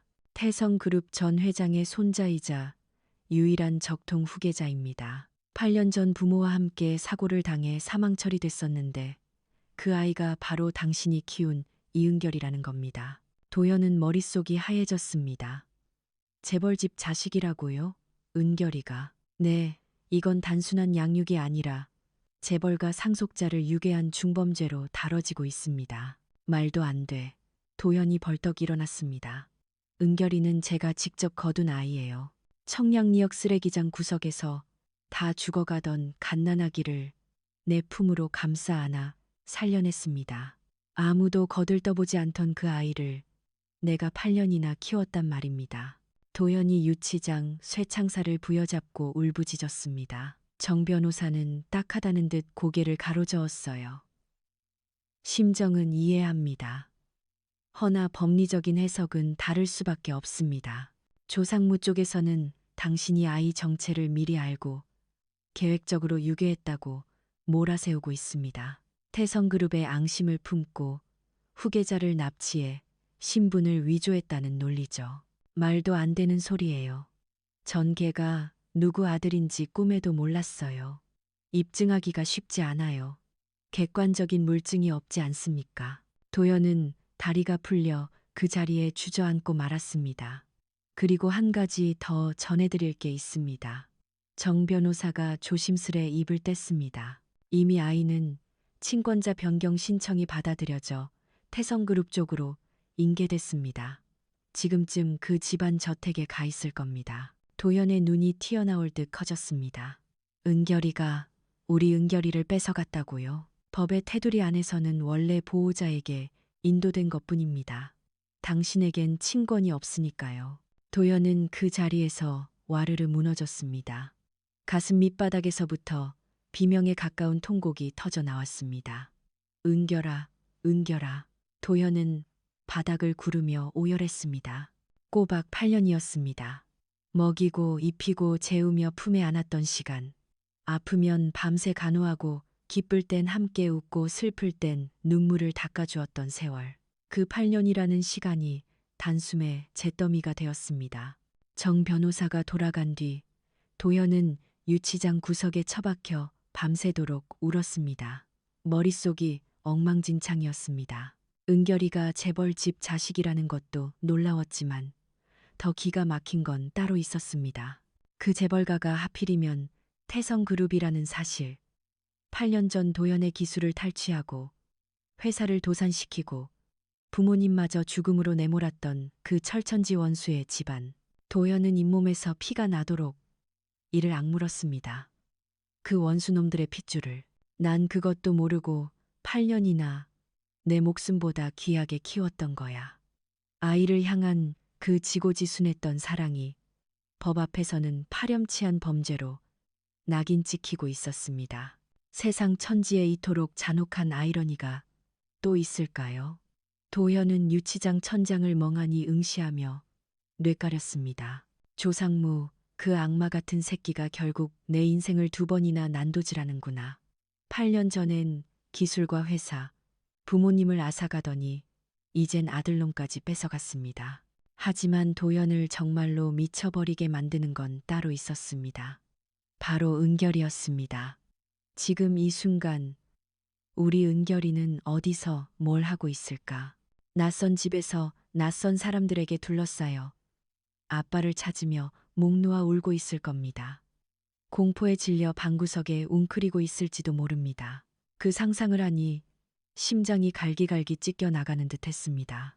은결아, 아빠가 반드시 데리러 갈게. 조금만 참아. 아빠가 꼭 갈게. 도연은 차디찬 유치장 바닥에 이마를 대으며 흐느꼈습니다.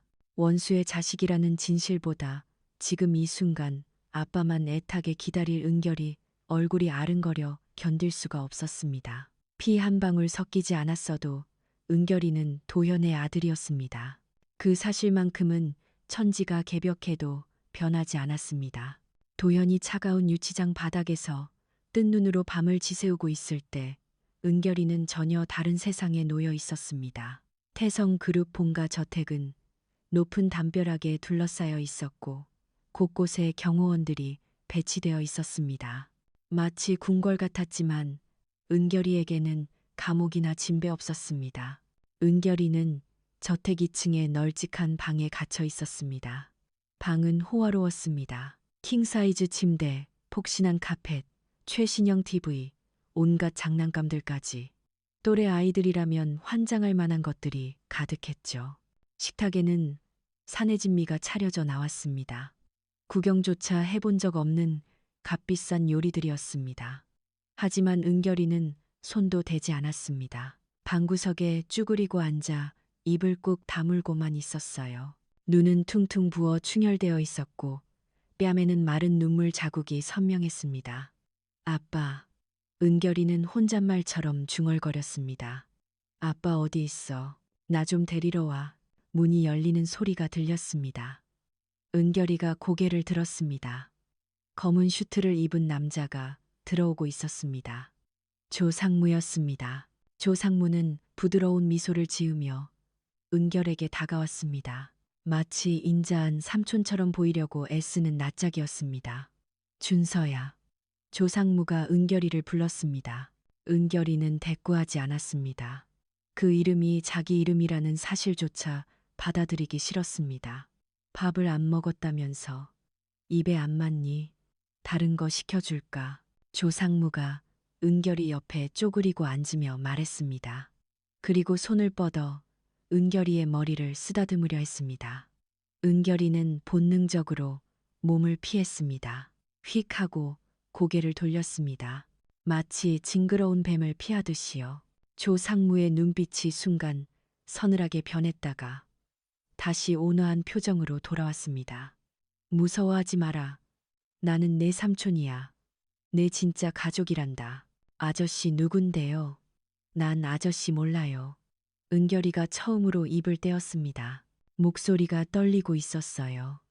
우리 아빠 어디 있어요? 아빠한테 데려다 줘요. 조상무의 입꼬리가 비릿하게 올라갔습니다. 아빠 이도현 말이야. 조상무가 고개를 저었어요. 잘 들어라. 저 이도현이라는 자는 내 진짜 아빠가 아니야. 내 부모님을 죽게 만들고 너를 납치한 원수란다. 거짓말. 은결이가 소리쳤습니다. 우리 아빠는 나쁜 사람 아니야. 아빠는 매일 나한테 밥 해주고 학교 데려다 주고 아플 때 밤새 안아줬단 말이야. 은결이의 눈에서 눈물이 터져 나왔어요. 아빠가 나쁜 사람일 리 없어. 거짓말하지 마. 조상무는 한숨을 쉬며 자리에서 일어났습니다. 아직은 모르겠지. 시간이 지나면 알게 될 거야. 조상무가 방을 나갔어요. 쾅 하고 문이 닫히는 소리가 들렸습니다. 은결이는 그 자리에서 한참을 울었습니다. 하지만 8살 은결이는 영특했어요. 울면서도 머리는 빠르게 돌아가고 있었습니다. 이 낯선 곳에서 어떻게든 살아남아야 했어요. 그리고 아빠를 만나야 했습니다. 은결이는 품속을 더듬었어요.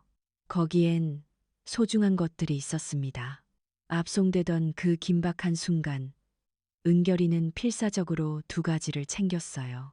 경찰들이 아빠를 끌고 가고 낯선 사람들이 자기를 붙잡으려 할 때 은결이는 재빨리 방으로 뛰어가서 2가지를 품에 숨겼습니다. 하나는 아빠의 낡은 가죽 수첩이었어요. 아빠의 손때가 묻은 그 수첩. 은결이가 어렸을 때부터 장난감처럼 가지고 놀던 물건이었죠. 아빠의 냄새가 배어 있었어요. 다른 하나는 끊어진 금목걸이였습니다. 이건 아빠가 서랍 깊숙이 보관하고 있던 거예요. 은결이도 몇 번 본 적이 있었죠. 아빠는 가끔 그 목걸이를 꺼내 물끄러미 바라보곤 했습니다. 은결이가 태어날 때 목에 걸려 있던 거라고 했어요. 은결이는 방에 혼자 남겨지자 그 두 가지를 꺼내 들었습니다. 먼저 금목 걸리를 자세히 살펴보았어요.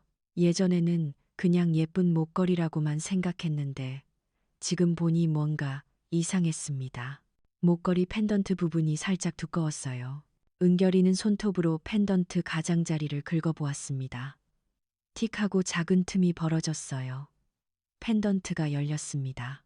은결이의 눈이 휘둥그레졌어요. 안에 작은 칩이 들어있었습니다. 이게 뭐지? 은결이는 칩을 물끄러미 바라보았어요. 아주 작은 칩이었습니다. 저장 장치 같았어요. 은결이는 충격을 받았습니다. 이 목걸이에 왜 칩이 들어있는 걸까? 누가 넣어둔 걸까? 그때 문이 또 열렸습니다. 은결이는 재빨리 목걸이와 노트를 품속에 숨겼어요. 조상무가 다시 들어왔습니다. 이번에는 표정이 달랐어요. 뭔가 계산하는 듯한 눈빛이었죠. 얘야, 심심하지? 뭐 하고 싶은 거 없어? 은결이는 대답하지 않았습니다. 조상무가 방 안을 둘러보았어요. 그러다가 구석에 놓인 컴퓨터를 가리켰습니다. 컴퓨터 할 줄 알아? 은결이는 여전히 대답하지 않았어요. 조상무가 자리에 앉으며 말했습니다. 들었어. 내가 머리가 아주 좋다면서 컴퓨터도 잘한다고. 은결이의 심장이 쿵 내려앉았습니다. 어떻게 알았지? 사실 조상무는 은결이를 데려오면서 여러 가지를 조사했어요. 도연의 집에서 압수한 물건들 중에 은결이가 쓰던 컴퓨터가 있었는데 기술팀이 분석해보니 놀라운 게 발견됐거든요. 8살짜리가 작성한 게 맞나 싶을 정도로 정교한 코드들이 저장되어 있었습니다. 게다가 유통대란 사건 때 도현이 입력한 알고리즘도 분석해봤는데 그 핵심 아이디어가 은결이의 낙서에서 나왔다는 정황이 포착됐어요. 조상무는 처음에 은결이를 그냥 입막음해야 할 대상으로만 봤습니다. 하지만 이 사실을 알고 나서 생각이 바뀌었어요. 이 아이를 이용할 수 있겠다. 얘야, 아저씨가 부탁이 하나 있어. 조상무가 말했습니다. 컴퓨터 좀 봐줄 수 있어? 아저씨 회사 컴퓨터가 고장이 났거든. 은결이는 고개를 저었어요. 싫어요. 싫어. 왜? 아저씨 싫으니까. 아빠한테 데려다 주면 생각해 볼게요. 조상무가 차가운 목소리로 말했습니다. 이건 명령이야.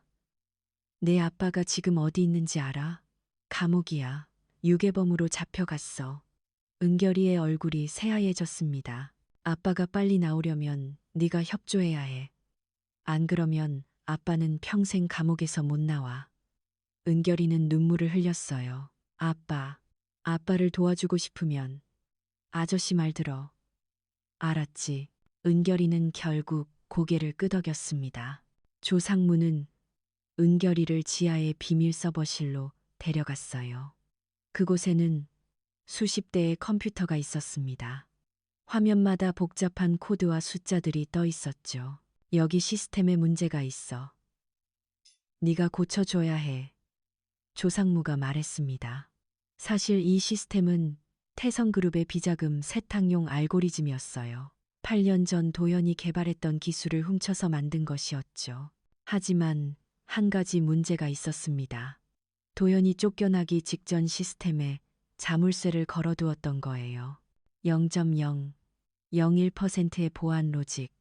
아주 작은 코드 조각이었지만 그게 전체 시스템을 잠그고 있었습니다. 조상무는 지난 8년 동안 수십 명의 기술자를 동원해도 이 자물쇠를 풀지 못했어요. 이거 풀어. 조상무가 모니터를 지시했습니다. 은결이는 컴퓨터 앞에 자리를 잡았어요. 화면을 가득 채운 코드들을 훑어보았습니다. 난해했어요. 그렇지만 어딘지 모르게 익숙한 부분이 보였습니다. 은결이는 품 안에서 슬그머니 아빠의 수첩을 꺼내 들었어요. 조상무가 잠깐 자리를 뜬 틈을 탔죠. 수첩을 넘겨보던 은결이는 소스라치게 놀랐습니다. 예상치 못한 메모를 찾아낸 겁니다. 아빠가 유통센터 대란을 수습하던 날의 기록이었습니다. 그곳엔 은결이가 아빠에게 건넨 말이 적혀 있었죠. 아빠, 선로가 막히면 기차를 잠시 옆으로 돌렸다가 다시 연결하면 되잖아요. 은결이는 떠올랐어요. 그건 아빠와 장난감 기차를 가지고 놀 때 했던 이야기였죠. 수첩 하단에는 아빠의 코멘트가 덧붙여져 있었습니다.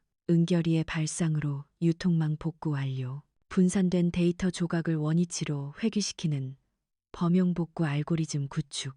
은결이는 모니터의 코드와 수첩을 번갈아 응시했습니다.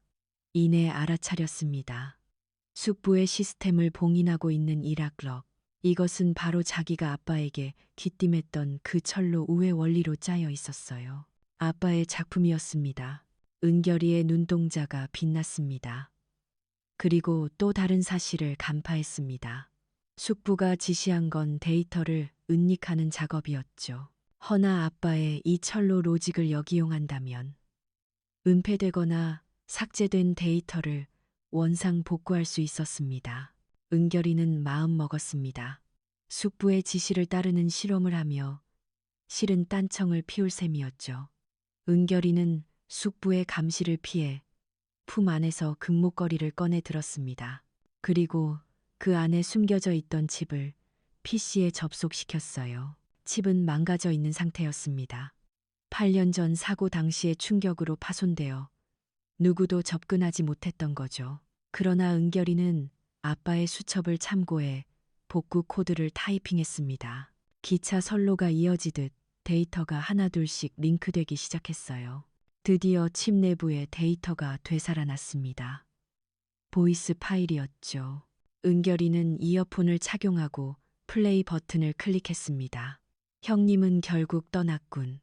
그리고 이 녀석, 조상무의 목소리였습니다. 8년 전의 녹취였어요. 여기 방치하면 알아서 죽겠지. 쥐도 새도 모르게. 은결이의 손끝이 떨려왔습니다. 숙부가 자기를 유기했다는 증거였어요. 8년 전 부모님이 사고로 세상을 뜬 후 숙부가 살아남은 조카를 쓰레기 더미에 내다 버린 겁니다. 목걸이 칩에는 그 끔찍한 진실이 담겨 있었습니다. 이 목걸이는 실은 은결이의 친부가 동생을 견제하고자 심어둔 장치였던 거죠. 은결이는 눈물을 꾹 참았습니다. 이게 있다면 숙부를 파멸시킬 수 있어. 은결이는 멈추지 않았습니다. 아빠의 복구 코드를 숙부의 메인 서버 전체에 이식했습니다. 그러자 기적 같은 일이 일어났어요. 숙부가 8년간 은폐해온 내역들이 하나씩 복원되기 시작한 겁니다.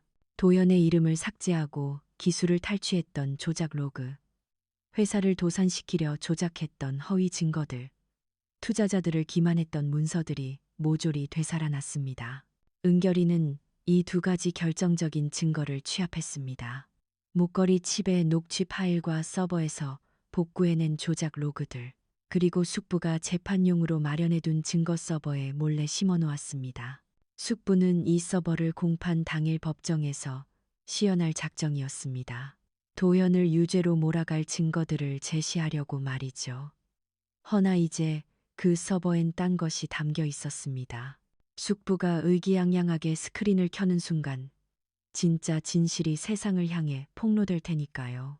은결이는 컴퓨터 앞에서 조용히 미소를 머금었습니다. 아빠 조금만 참아. 내가 반드시 구해줄게. 8살배기 아이의 고사리 같은 손이 거대한 악을 징벌할 채비를 끝냈습니다. 공판일이 밝았습니다. 아침부터 법원 앞은 취재진들로 인산인해를 이루었어요. 태성그룹 후계자 유괴 사건이라는 자극적인 헤드라인 탓에 온 나라의 이목이 집중되어 있었습니다. 도연의 미성년자 약취 및 유인 혐의에 대한 결심 공판이었습니다. 피고인석엔 도연이 앉아 있었죠. 며칠 새 도연은 딴 사람이 되어 있었습니다. 볼은 보쑥하고 눈 밑엔 짙은 다크서클이 내려앉아 있었어요. 하지만 도연의 시선은 오직 한 곳만을 향하고 있었습니다. 증인석이었죠. 그곳에 은결이가 앉게 되리란 걸 알고 있었으니까요. 도연은 가슴이 미어지는 것만 같았습니다. 일동 기립. 정적을 깨고 법정 경위의 목소리가 울려 퍼졌습니다. 재판장이 입장했죠. 좌중이 일어섰다가 다시 착석했습니다. 지금부터 이도현 피고인에 대한 미성년자 약취 및 유인 사건의 결심 공판을 개정하겠습니다. 재판장의 엄숙한 목소리가 법정을 채웠습니다. 조상무 측 변호사가 일어났습니다. 재판장님, 저희 측에서 핵심 증인을 신청합니다. 피해 아동인 최준서 군을 증인석에 세우겠습니다. 재판장이 고개를 끄덕였습니다. 허가합니다. 증인을 입장시키세요. 법정 문이 열렸습니다. 은결이가 들어왔어요. 말끔한 새 옷차림이었지만 안색은 창백했습니다. 눈은 붉게 충혈되어 있었죠. 제대로 먹지도 자지도 못한 게 분명했습니다. 은결이는 품에 무언가를 소중히 안고 있었습니다. 낡은 가죽 수첩이었어요. 아빠의 수첩. 은결이는 그것을 잠시도 손에서 떼지 않고 꼭 쥐고 있었습니다. 도연은 은결이를 보자마자 왈칵 눈물을 쏟았어요. 은결아. 도연의 입술 사이로 탄식이 흘러나왔습니다. 경희가 도연을 말렸지만 도연의 눈가는 이미 젖어들고 있었죠. 은결이 역시 아빠를 바라보았습니다. 수갑을 차고 피고인석에 앉은 아빠는 몰라보게 수척해져 있었죠. 은결이의 눈시울이 붉어졌습니다. 그러나 은결이는 입술을 깨물며 다짐했습니다. 울지 마. 지금 울면 안 돼. 내가 아빠를 지켜야 해. 은결이는 증인석에 올랐습니다. 커다란 의자가 작은 아이를 삼킬 듯 했습니다. 상무 측 변호인이 다가왔습니다. 그는 온화한 미소를 띠며 물었죠. 준서군, 저쪽에 앉은 아저씨 보이나요? 변호사가 도연을 지목했습니다. 네. 은결이가 짧게 답했습니다. 저 사람이 준서군을 데려간 사람입니다. 아주 무서운 사람이죠. 은결이는 침묵했습니다. 변호사는 말을 이었습니다. 저 사람이 준서 군을 강제로 끌고 가서 고생시켰죠. 좁은 방에서 맛없는 밥을 먹이면서 말이에요. 그렇죠. 은결이는 묵묵부답이었습니다. 변호사는 목소리를 한층 더 부드럽게 깔았습니다. 준서 군, 사실대로 말해도 괜찮아요. 저 사람이 진짜 부모님을 못 만나게 막은 나쁜 사람 맞죠? 준서 군을 유괴한 범인이죠. 법정 안에는 정적만이 감돌았습니다. 모든 이목이 은결이에게 집중되었죠. 은결이는 고개를 들어 피고인석을 응시했습니다. 도연이 보였습니다. 고개를 떨군 채 어깨를 들썩이고 있었죠. 아들 앞에서 범죄자 취급을 받는 게 견딜 수 없이 괴로웠던 겁니다. 은결이는 마이크에 대고 입을 열었습니다. 아저씨, 말이 틀렸어요. 변호사의 얼굴이 굳어졌습니다. 네, 우리 아빠는 나쁜 사람이 아니라고요. 은결이의 목소리가 법정을 가득 채웠습니다. 매일 밤 공장에서 퇴근하면 아빠 손은 얼음장 같았어요. 그런데 제가 발이 시리다고 하면 아빠 품에 넣어서 녹여줬어요. 본인 손은 차가워도 제 발은 따뜻하게 해준 게 우리 아빠예요. 도연의 어깨가 더욱 격하게 흔들렸습니다. 작은 아버지가 사준 장난감보다 아빠랑 고물상에서 고장난 물건 고칠 때가 훨씬 신났어요. 아빠랑 붕어빵 나눠 먹을 때가 가장 행복했고요. 은결이의 눈에서 눈물이 주르륵 흘러내렸습니다. 그러나 목소리엔 흔들림이 없었습니다. 저를 살게 한 건 아저씨들이 말하는 부자의 피가 아니에요. 우리 아빠가 매일 사오던 붕어빵이랑 아빠의 땀 냄새예요. 8년 동안 저를 키워준 건 우리 아빠란 말이에요. 은결이가 자리에서 벌떡 일어섰습니다. 전 최준서가 아니에요. 전 이도현의 아들 이은결이에요. 법정이 술렁거렸습니다. 방청석 여기저기서 웅성거리는 소리가 들려왔고 기자들은 바쁘게 펜을 놀렸습니다. 조 상무가 자리를 박차고 일어났습니다. 얼굴이 불그락푸르락 달아올랐죠. 재판장님, 아이의 기억이 조작된 겁니다. 8년 동안 세뇌당한 거라고요. 조 상무가 고함을 질렀습니다. 저희 측에서 준비한 증거를 제시하겠습니다. 화면 띄우세요. 조 상무가 손짓했습니다. 대형 스크린이 켜졌습니다. 조 상무는 승리를 확신하고 있었죠. 그 서버에는 도연을 유죄로 만들 증거들이 차고 넘쳤으니까요. 하지만 조 상무는 꿈에도 몰랐습니다. 그 서버에 전혀 다른 것이 들어있다는 사실을요. 화면이 켜졌지만 처음엔 칠흑 같은 어둠뿐이었습니다. 그런데 갑자기 화면 위로 기이한 형상이 떠오르기 시작했습니다. 선들이었죠. 마치 기찻길 같은 선들이 화면 위를 질주하기 시작했습니다.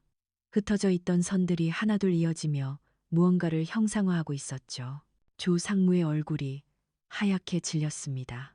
이게 뭐야? 이건 내가 준비한 자료가 아니야. 조상무가 소리쳤습니다. 하지만 화면은 멈추지 않았습니다.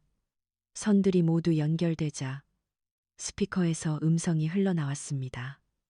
형님은 결국 가셨군. 조상무의 목소리였습니다. 8년 전의 녹음 파일이었죠.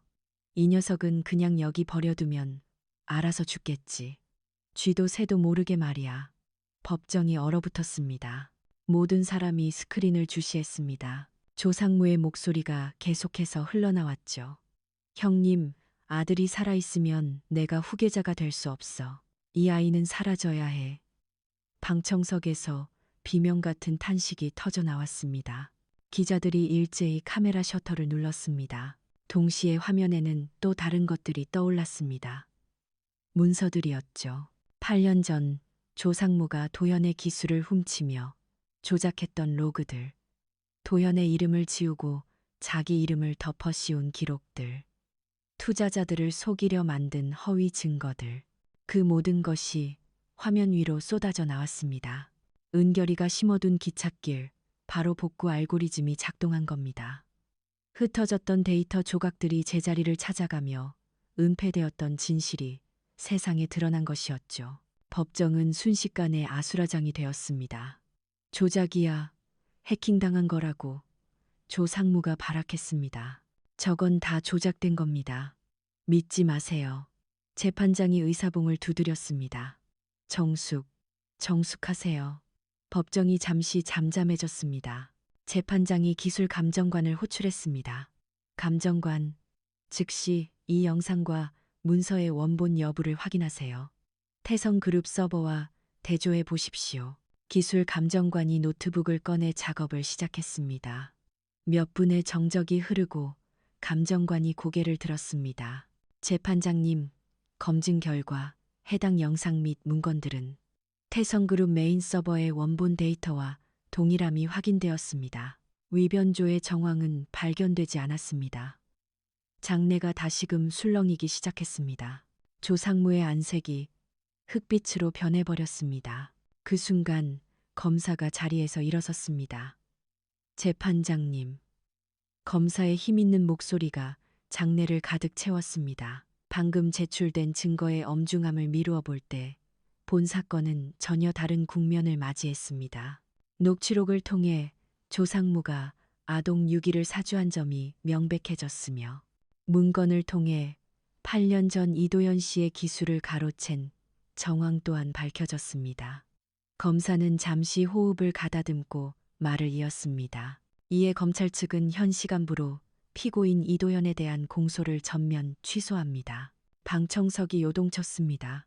아울러 추가 범죄 혐의가 입증된 조상무에 대하여 살인미수와 아동 유기 혐의를 적용, 현장에서 긴급 체포를 요청하는 바입니다. 말도 안 돼. 조상무가 악을 썼습니다. 이건 함정이야. 전부 조작된 거라고. 재판장이 의사봉을 두드렸습니다. 검찰 측 요청을 받아들입니다. 법정 경위 조상무를 구속하세요. 경위들이 조상무에게 접근했습니다. 그가 도주를 시도했으나 경위들이 순식간에 양팔을 제압했습니다. 차가운 금속 수갑이 조상무의 손목을 결박했습니다.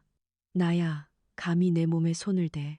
조상무가 거칠게 저항했지만 역부족이었습니다.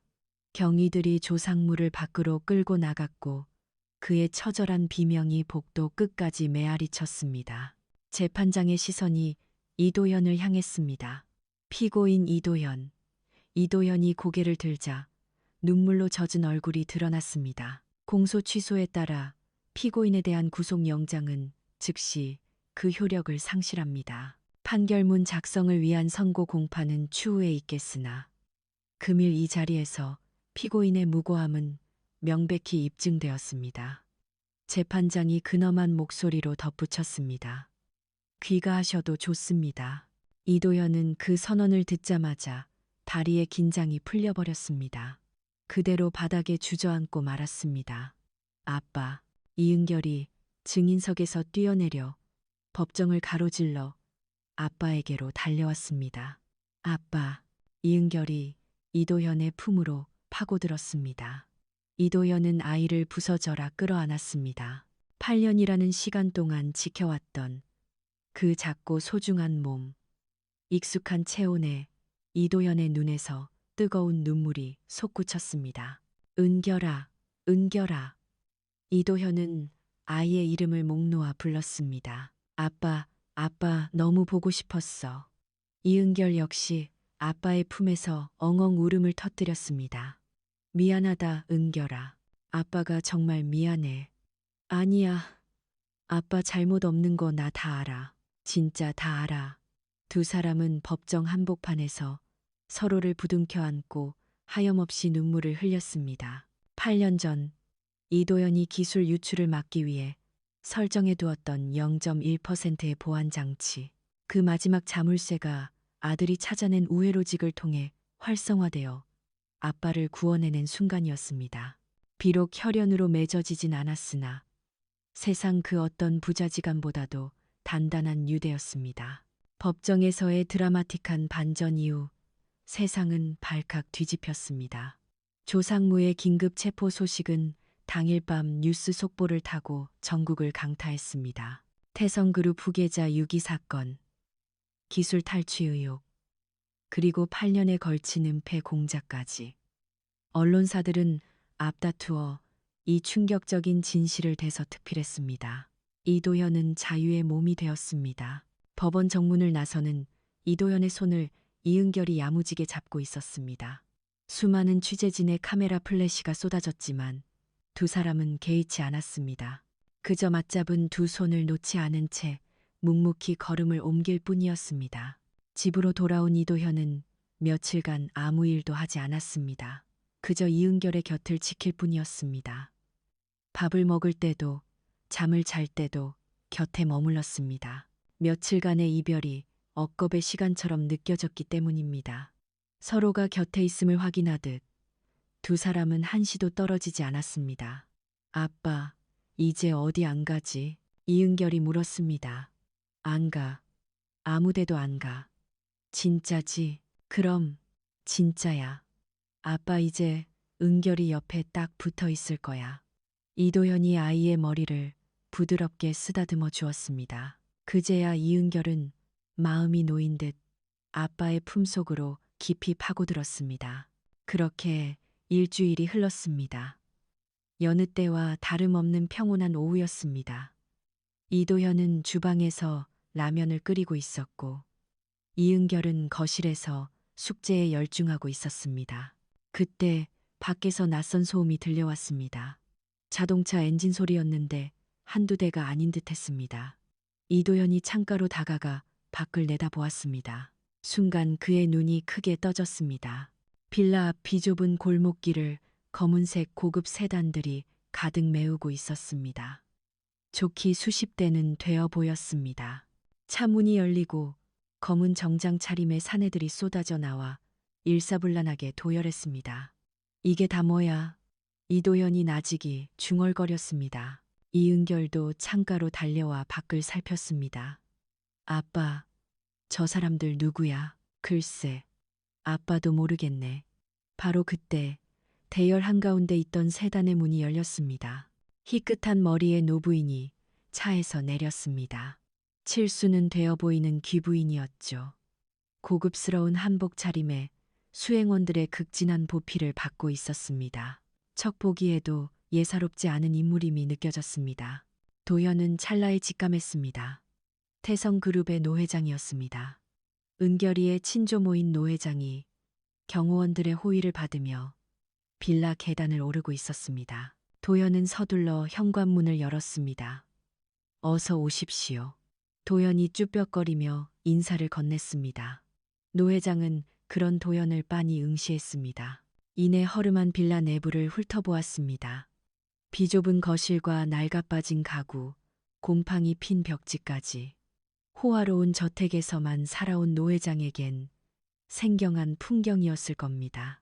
하지만 노 회장의 눈가에서 눈물이 주르륵 흘러내렸습니다. 노 회장이 떨리는 음성으로 입을 뗐습니다. 내 손주 녀석이 이런 비좁은 곳에서 8년이나 지냈단 말이오. 도연은 차마 대꾸할 말을 찾지 못했습니다. 노 회장이 도연의 앞으로 다가섰습니다. 그러고는 놀랍게도 고개를 숙였습니다.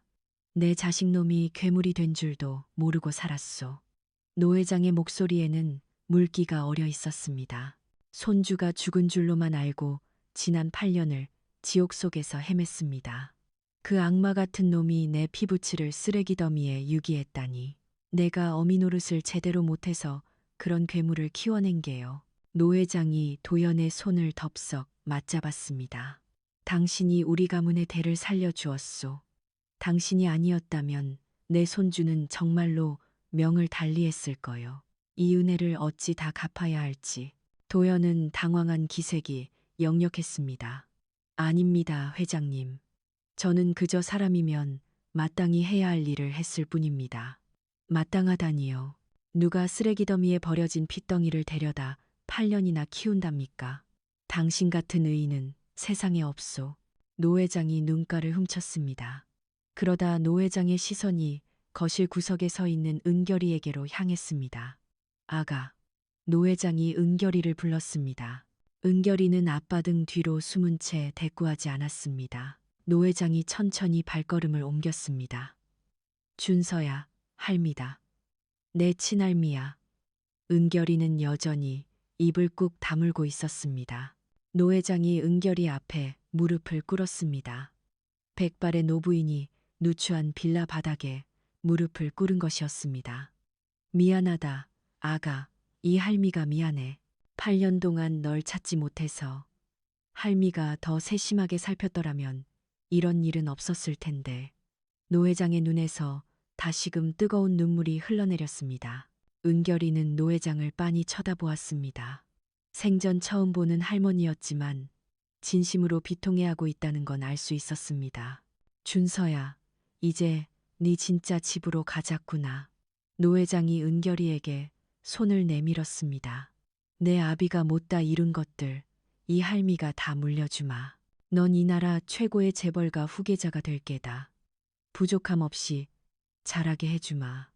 저기 서 계신 분께는 우리가 평생 다 쓰지 못할 만큼의 보상을 하겠다. 도연은 그 말을 듣고 가슴이 철렁 내려앉았습니다. 예견된 수순이었습니다. 은결이는 본래 재벌가의 핏줄이었으니까요. 친조모가 데려가겠다는 건 법적으로도 하등 문제될 게 없었습니다.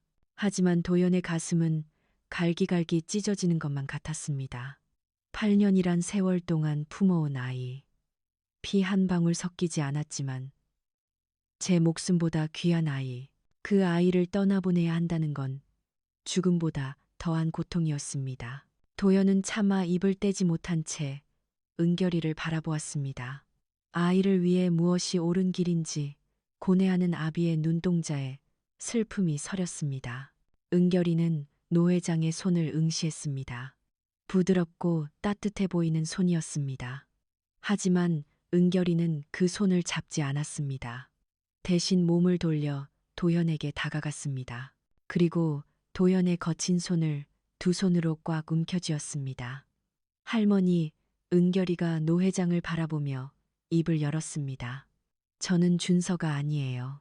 노 회장의 눈이 휘둥그레졌습니다. 숙부님이 저를 버렸을 때 저를 쓰레기 더미에서 꺼내준 건 이 손이에요. 은결이가 도연의 손을 들어 보였습니다. 거칠고 굳은 살이 박히고 갈라진 손이었습니다. 평생 고된 노동을 해온 손이었죠. 돈이 많은 집보다 밤마다 내 발 시리다고 품에 넣어주는 아빠 가슴이 더 따뜻해요. 비싼 장난감보다 아빠랑 고물상에서 고장난 물건 고칠 때가 더 재밌었어요. 은결이의 목소리가 단호했습니다. 저는 재벌 후계자 안 할래요. 그냥 이도현 아들 이은결로 살고 싶어요. 노 회장은 말문이 막혔습니다. 은결이가 계속 말했습니다. 저를 데려가고 싶으시면 저 대신 아빠가 잃어버린 이름이랑 기술들만 다 돌려주세요. 8년 전에 숙부님이 빼앗은 것들이요. 그거면 돼요. 노 회장은 한동안 아무 말도 하지 못했습니다. 8살짜리 아이의 입에서 나온 말이라고는 믿기지 않았습니다. 이렇게 똑똑하고 의젓한 아이가 자기 손주라는 게 자랑스러우면서도 동시에 가슴이 아렸습니다. 노 회장은 눈물을 훔치며 고개를 끄덕였습니다. 그래, 내 마음이 정 그렇다면 억지로 데려가지 않으마. 노 회장이 부드럽게 말했습니다. 하지만 은결아, 내가 이 다음에 커서 세상을 바꾸고 싶다면 더 넓은 곳에서 배워야 한단다. 내 재능을 썩히기엔 너무 아깝거든. 노 회장이 잠시 생각하다가 제안했습니다. 만약 네가 정희 집을 떠나기 싫다면 아빠와 함께 우리 집으로 들어오는 건 어떻겠니? 별채를 내어줄 테니 그곳에서 아빠와 예전처럼 똑같이 지내거라. 은결이 고개를 갸웃거렸다. 내가 성인이 될 때까지는 할머니가 네 뜻을 존중하며 지켜보마. 훗날 네 진로를 다시 의논해도 늦지 않아. 어떻게 생각하니? 은결이는 도연을 올려다보았습니다. 도연은 은결이의 눈을 지그시 바라보았어요. 이 아이가 더 나은 환경에서 그 천재성을 만개하길 바랐습니다. 좁은 빌라에서 공공하게 지내는 것보다 더 넓은 세상에서 보고 배우는 게 아이를 위하는 길이라 생각했죠. 도연은 조용히 고개를 끄덕였습니다. 은결아, 할머니 말씀대로 하는 것도 괜찮을 것 같구나. 정말 아빠도 같이 가는 거죠? 그럼 아빠도 같이 가. 어디를 가든 우린 함께야. 은결이는 도연의 손을 더욱 꽉 쥐었습니다. 그럼 갈게요. 하지만 아빠 손은 절대 놓지 않을 거예요. 노 회장은 그 모습을 보며 흐뭇하게 미소 지었어요. 그렇게 결정이 내려졌습니다. 도연은 태성그룹의 정식 기술 고문으로 위촉되었습니다. 8년 전 빼앗겼던 기술에 대한 정당한 권리 또한 되찾았죠. 법적으로 모든 명예가 회복된 것입니다. 두 사람은 태성그룹 본가의 별채로 거처를 옮겼습니다. 별채라 해도 도연이 살던 빌라보다는 훨씬 넓고 쾌적한 집이었습니다. 하지만 두 사람의 생활 방식은 크게 달라지지 않았어요. 화려한 대리석 벽 안에서도 두 사람은 여전히 낡은 가죽 노트를 펼쳐놓고 대화를 나눴습니다. 저녁이면 도연이 직접 라면을 끓여 함께 먹곤 했어요.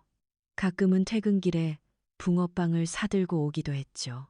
아빠, 오늘도 붕어빵이에요? 응, 은결이가 좋아하잖아. 이걸 먹으면 예전 생각이 나거든.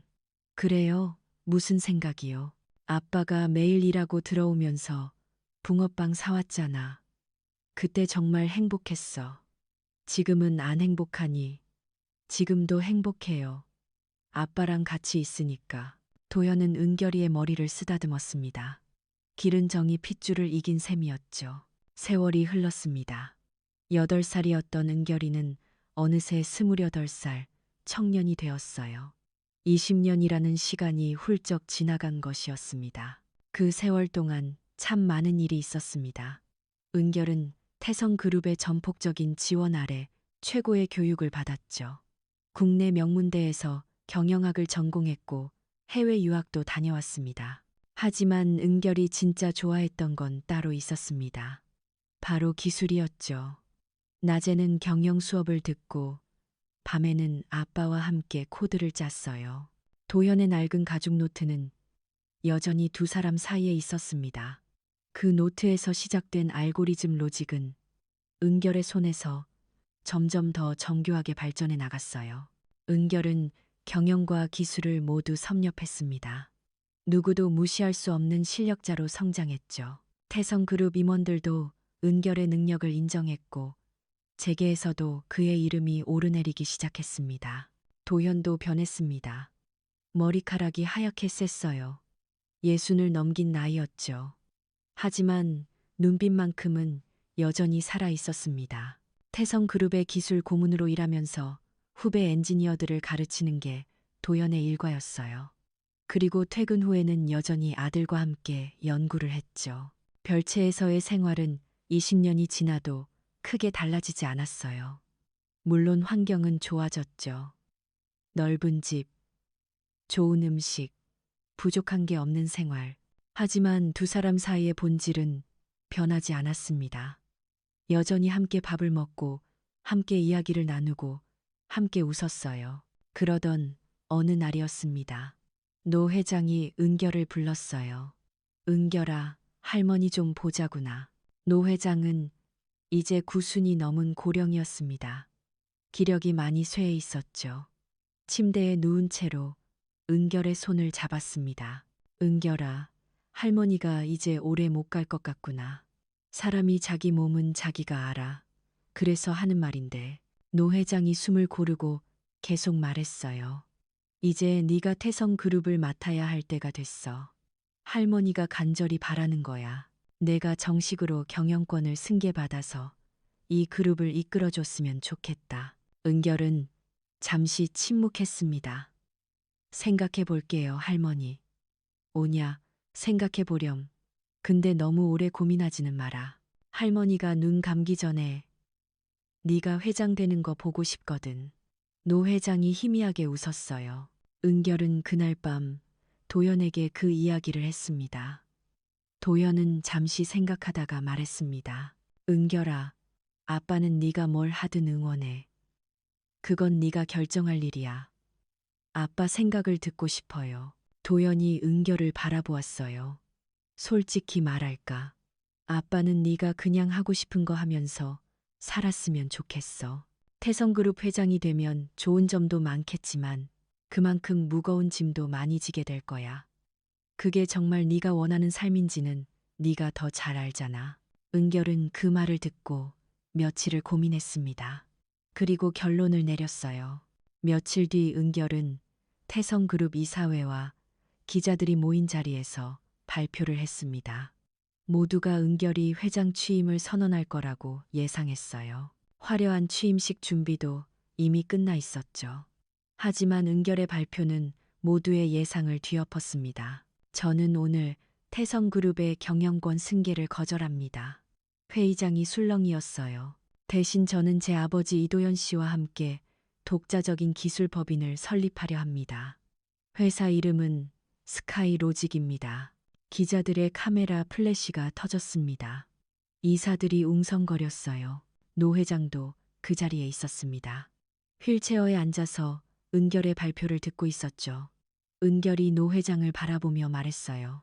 할머니, 제가 8살 적에 드렸던 말씀 기억나세요? 제 앞가림은 제가 알아서 하겠다고 했던 약속이요. 노 회장의 눈가가 촉촉해졌습니다. 저는 할머니께 세상을 거시적으로 보는 안목을 배웠습니다. 그리고 아버지께는 세상을 잇는 기술을 전수받았죠. 은결이 단호한 어조로 말했습니다. 저는 이제 태성그룹의 간판을 내려놓고 아버지가 가르쳐 주신 그 우회로 로직을 전 세계 네트워크에 이식해 보려 합니다. 좌중이 숙연해졌습니다. 은결이 발표를 이어갔습니다. 스카이로직은 물리적인 철도를 부설하는 기업이 아닙니다. 우리가 지향하는 바는 글로벌 데이터 선로 시스템입니다. 스크린에 사업 계획안이 띄워졌습니다. 전 세계적으로 복잡하게 꼬여 병목을 유발하는 물류, 금융, 보안, 그리고 스마트시티의 데이터 흐름, 이것들을 우리의 복구 알고리즘을 통해 최적화하는 것입니다. 은결이 청중을 응시했습니다. 20년 전 아버지가 유통센터를 회생시켰던 그 원리가 핵심입니다. 길이 막히면 우회로로 빼두었다가 다시 합류시키면 된다는 그 논리 말입니다. 저는 그 원리를 지구촌 전체로 확장하려 합니다. 발표가 마무리되자 회의장에는 한동안 정적이 감돌았습니다. 노 회장은 처음에 허탈한 기색을 감추지 못했습니다. 20년 세월 동안 손주가 태성그룹을 이끌어주길 고대했는데 그 기대가 무산된 셈이니까요. 하지만 은결이 제시한 사업 계획서를 훑어보는 순간 노 회장의 눈빛이 달라졌습니다. 치밀하고 완벽했습니다. 시장 분석부터 기술 로드맵, 수익 모델, 리스크 관리까지 어느 것 하나 빈틈이 없었습니다. 노 회장은 산전수전 다 겪은 베테랑이었지만 이 정도 수준의 기획서는 처음 접했습니다. 노 회장의 입가에 옅은 미소가 번졌습니다. 아이는 어느새 거인을 능가하는 거목으로 성장해 있었습니다. 좋다. 노 회장이 입을 열었습니다. 내 뜻대로 하거라. 대신 태성그룹은 스카이로직의 핵심 파트너가 되겠다. 필요한 지원은 아끼지 않으마. 은결이 정중히 고개를 숙였습니다. 감사합니다. 할머니. 그렇게 은결의 홀로서기가 승인되었습니다. 그날 밤 은결은 도연과 함께 밖으로 나섰습니다. 예전에 살던 빌라 근처의 철길 산책로였습니다. 20년 전에도 수시로 거닐던 길이었죠. 밤하늘엔 별이 총총했습니다. 철길 옆으로 두 사람의 그림자가 길게 드리워졌습니다. 도현의 머리카락은 희끗희끗해졌고 어깨는 예전보다 많이 굽어 있었습니다. 하지만 아들과 함께 걷는 발걸음만큼은 여전히 힘차 보였습니다. 은결아, 도현이 입을 열었습니다. 네, 아빠, 정말 회장 자리가 욕심나지 않더냐? 다 차려진 밥상을 마다하고 또다시 험한 길을 가려 하다니. 은결은 도연의 굽은 어깨를 감싸 안으며 웃었습니다. 어릴 적과 똑같은 해맑은 미소였습니다. 아빠, 기차 선로가 꼬였을 땐 어떻게 하면 된다고 하셨죠? 도연이 빙긋 웃었습니다. 옆으로 빼두었다가 다시 합치면 되지. 맞아요. 지금 세상의 데이터들도 다 꼬여 있어요. 제가 그걸 아버지가 가르쳐 주신 방식으로 하나씩 풀어드리려고요. 은결이 밤하늘을 올려다보았습니다. 아버지가 저를 살려주신 그날부터 제 종착역은 정해져 있었어요. 그게 뭔데? 아빠랑 같이 웃으면서 우리가 만든 길을 세상에 선물하는 거예요. 도연의 눈시울이 붉어졌습니다. 두 사람은 나란히 철길을 따라 걸었습니다. 밤하늘 아래 두 사람의 그림자가 나란히 이어진 철길 위로 길게 뻗어나갔습니다. 쓰레기 더미에서 주워 온 핏덩이와 세상에 버림받은 노숙자. 그 둘이 만나 8년을 함께 했고 또 20년을 함께 걸어왔습니다. 핏줄의 굴레도 가문의 무게도 이 둘을 갈라놓지 못했습니다. 스스로 선택한 사랑과 신뢰로 구축한 두 사람만의 진실한 선로. 그 선로는 이제 새로운 세상을 향해 거침없이 뻗어나가고 있었습니다. 어둠 속에서 멀리 기차 경적 소리가 울려 퍼졌습니다. 두 사람은 나란히 웃으며 그 소리에 귀를 기울였습니다. 아버지와 아들의 이야기는 이제 새로운 시작을 알리고 있었습니다. 오늘의 사연이 여러분의 마음에 작은 울림을 드렸다면 앞으로도 여러분의 일상에 잔잔한 위로가 될 이야기들로 찾아뵐 수 있도록 구독과 좋아요를 부탁드립니다. 그리고 사연의 주인공을 위한 따뜻한 응원의 말씀도 댓글로 남겨주세요. 여러분의 오늘을 늘 응원합니다. 인생 나날이었습니다.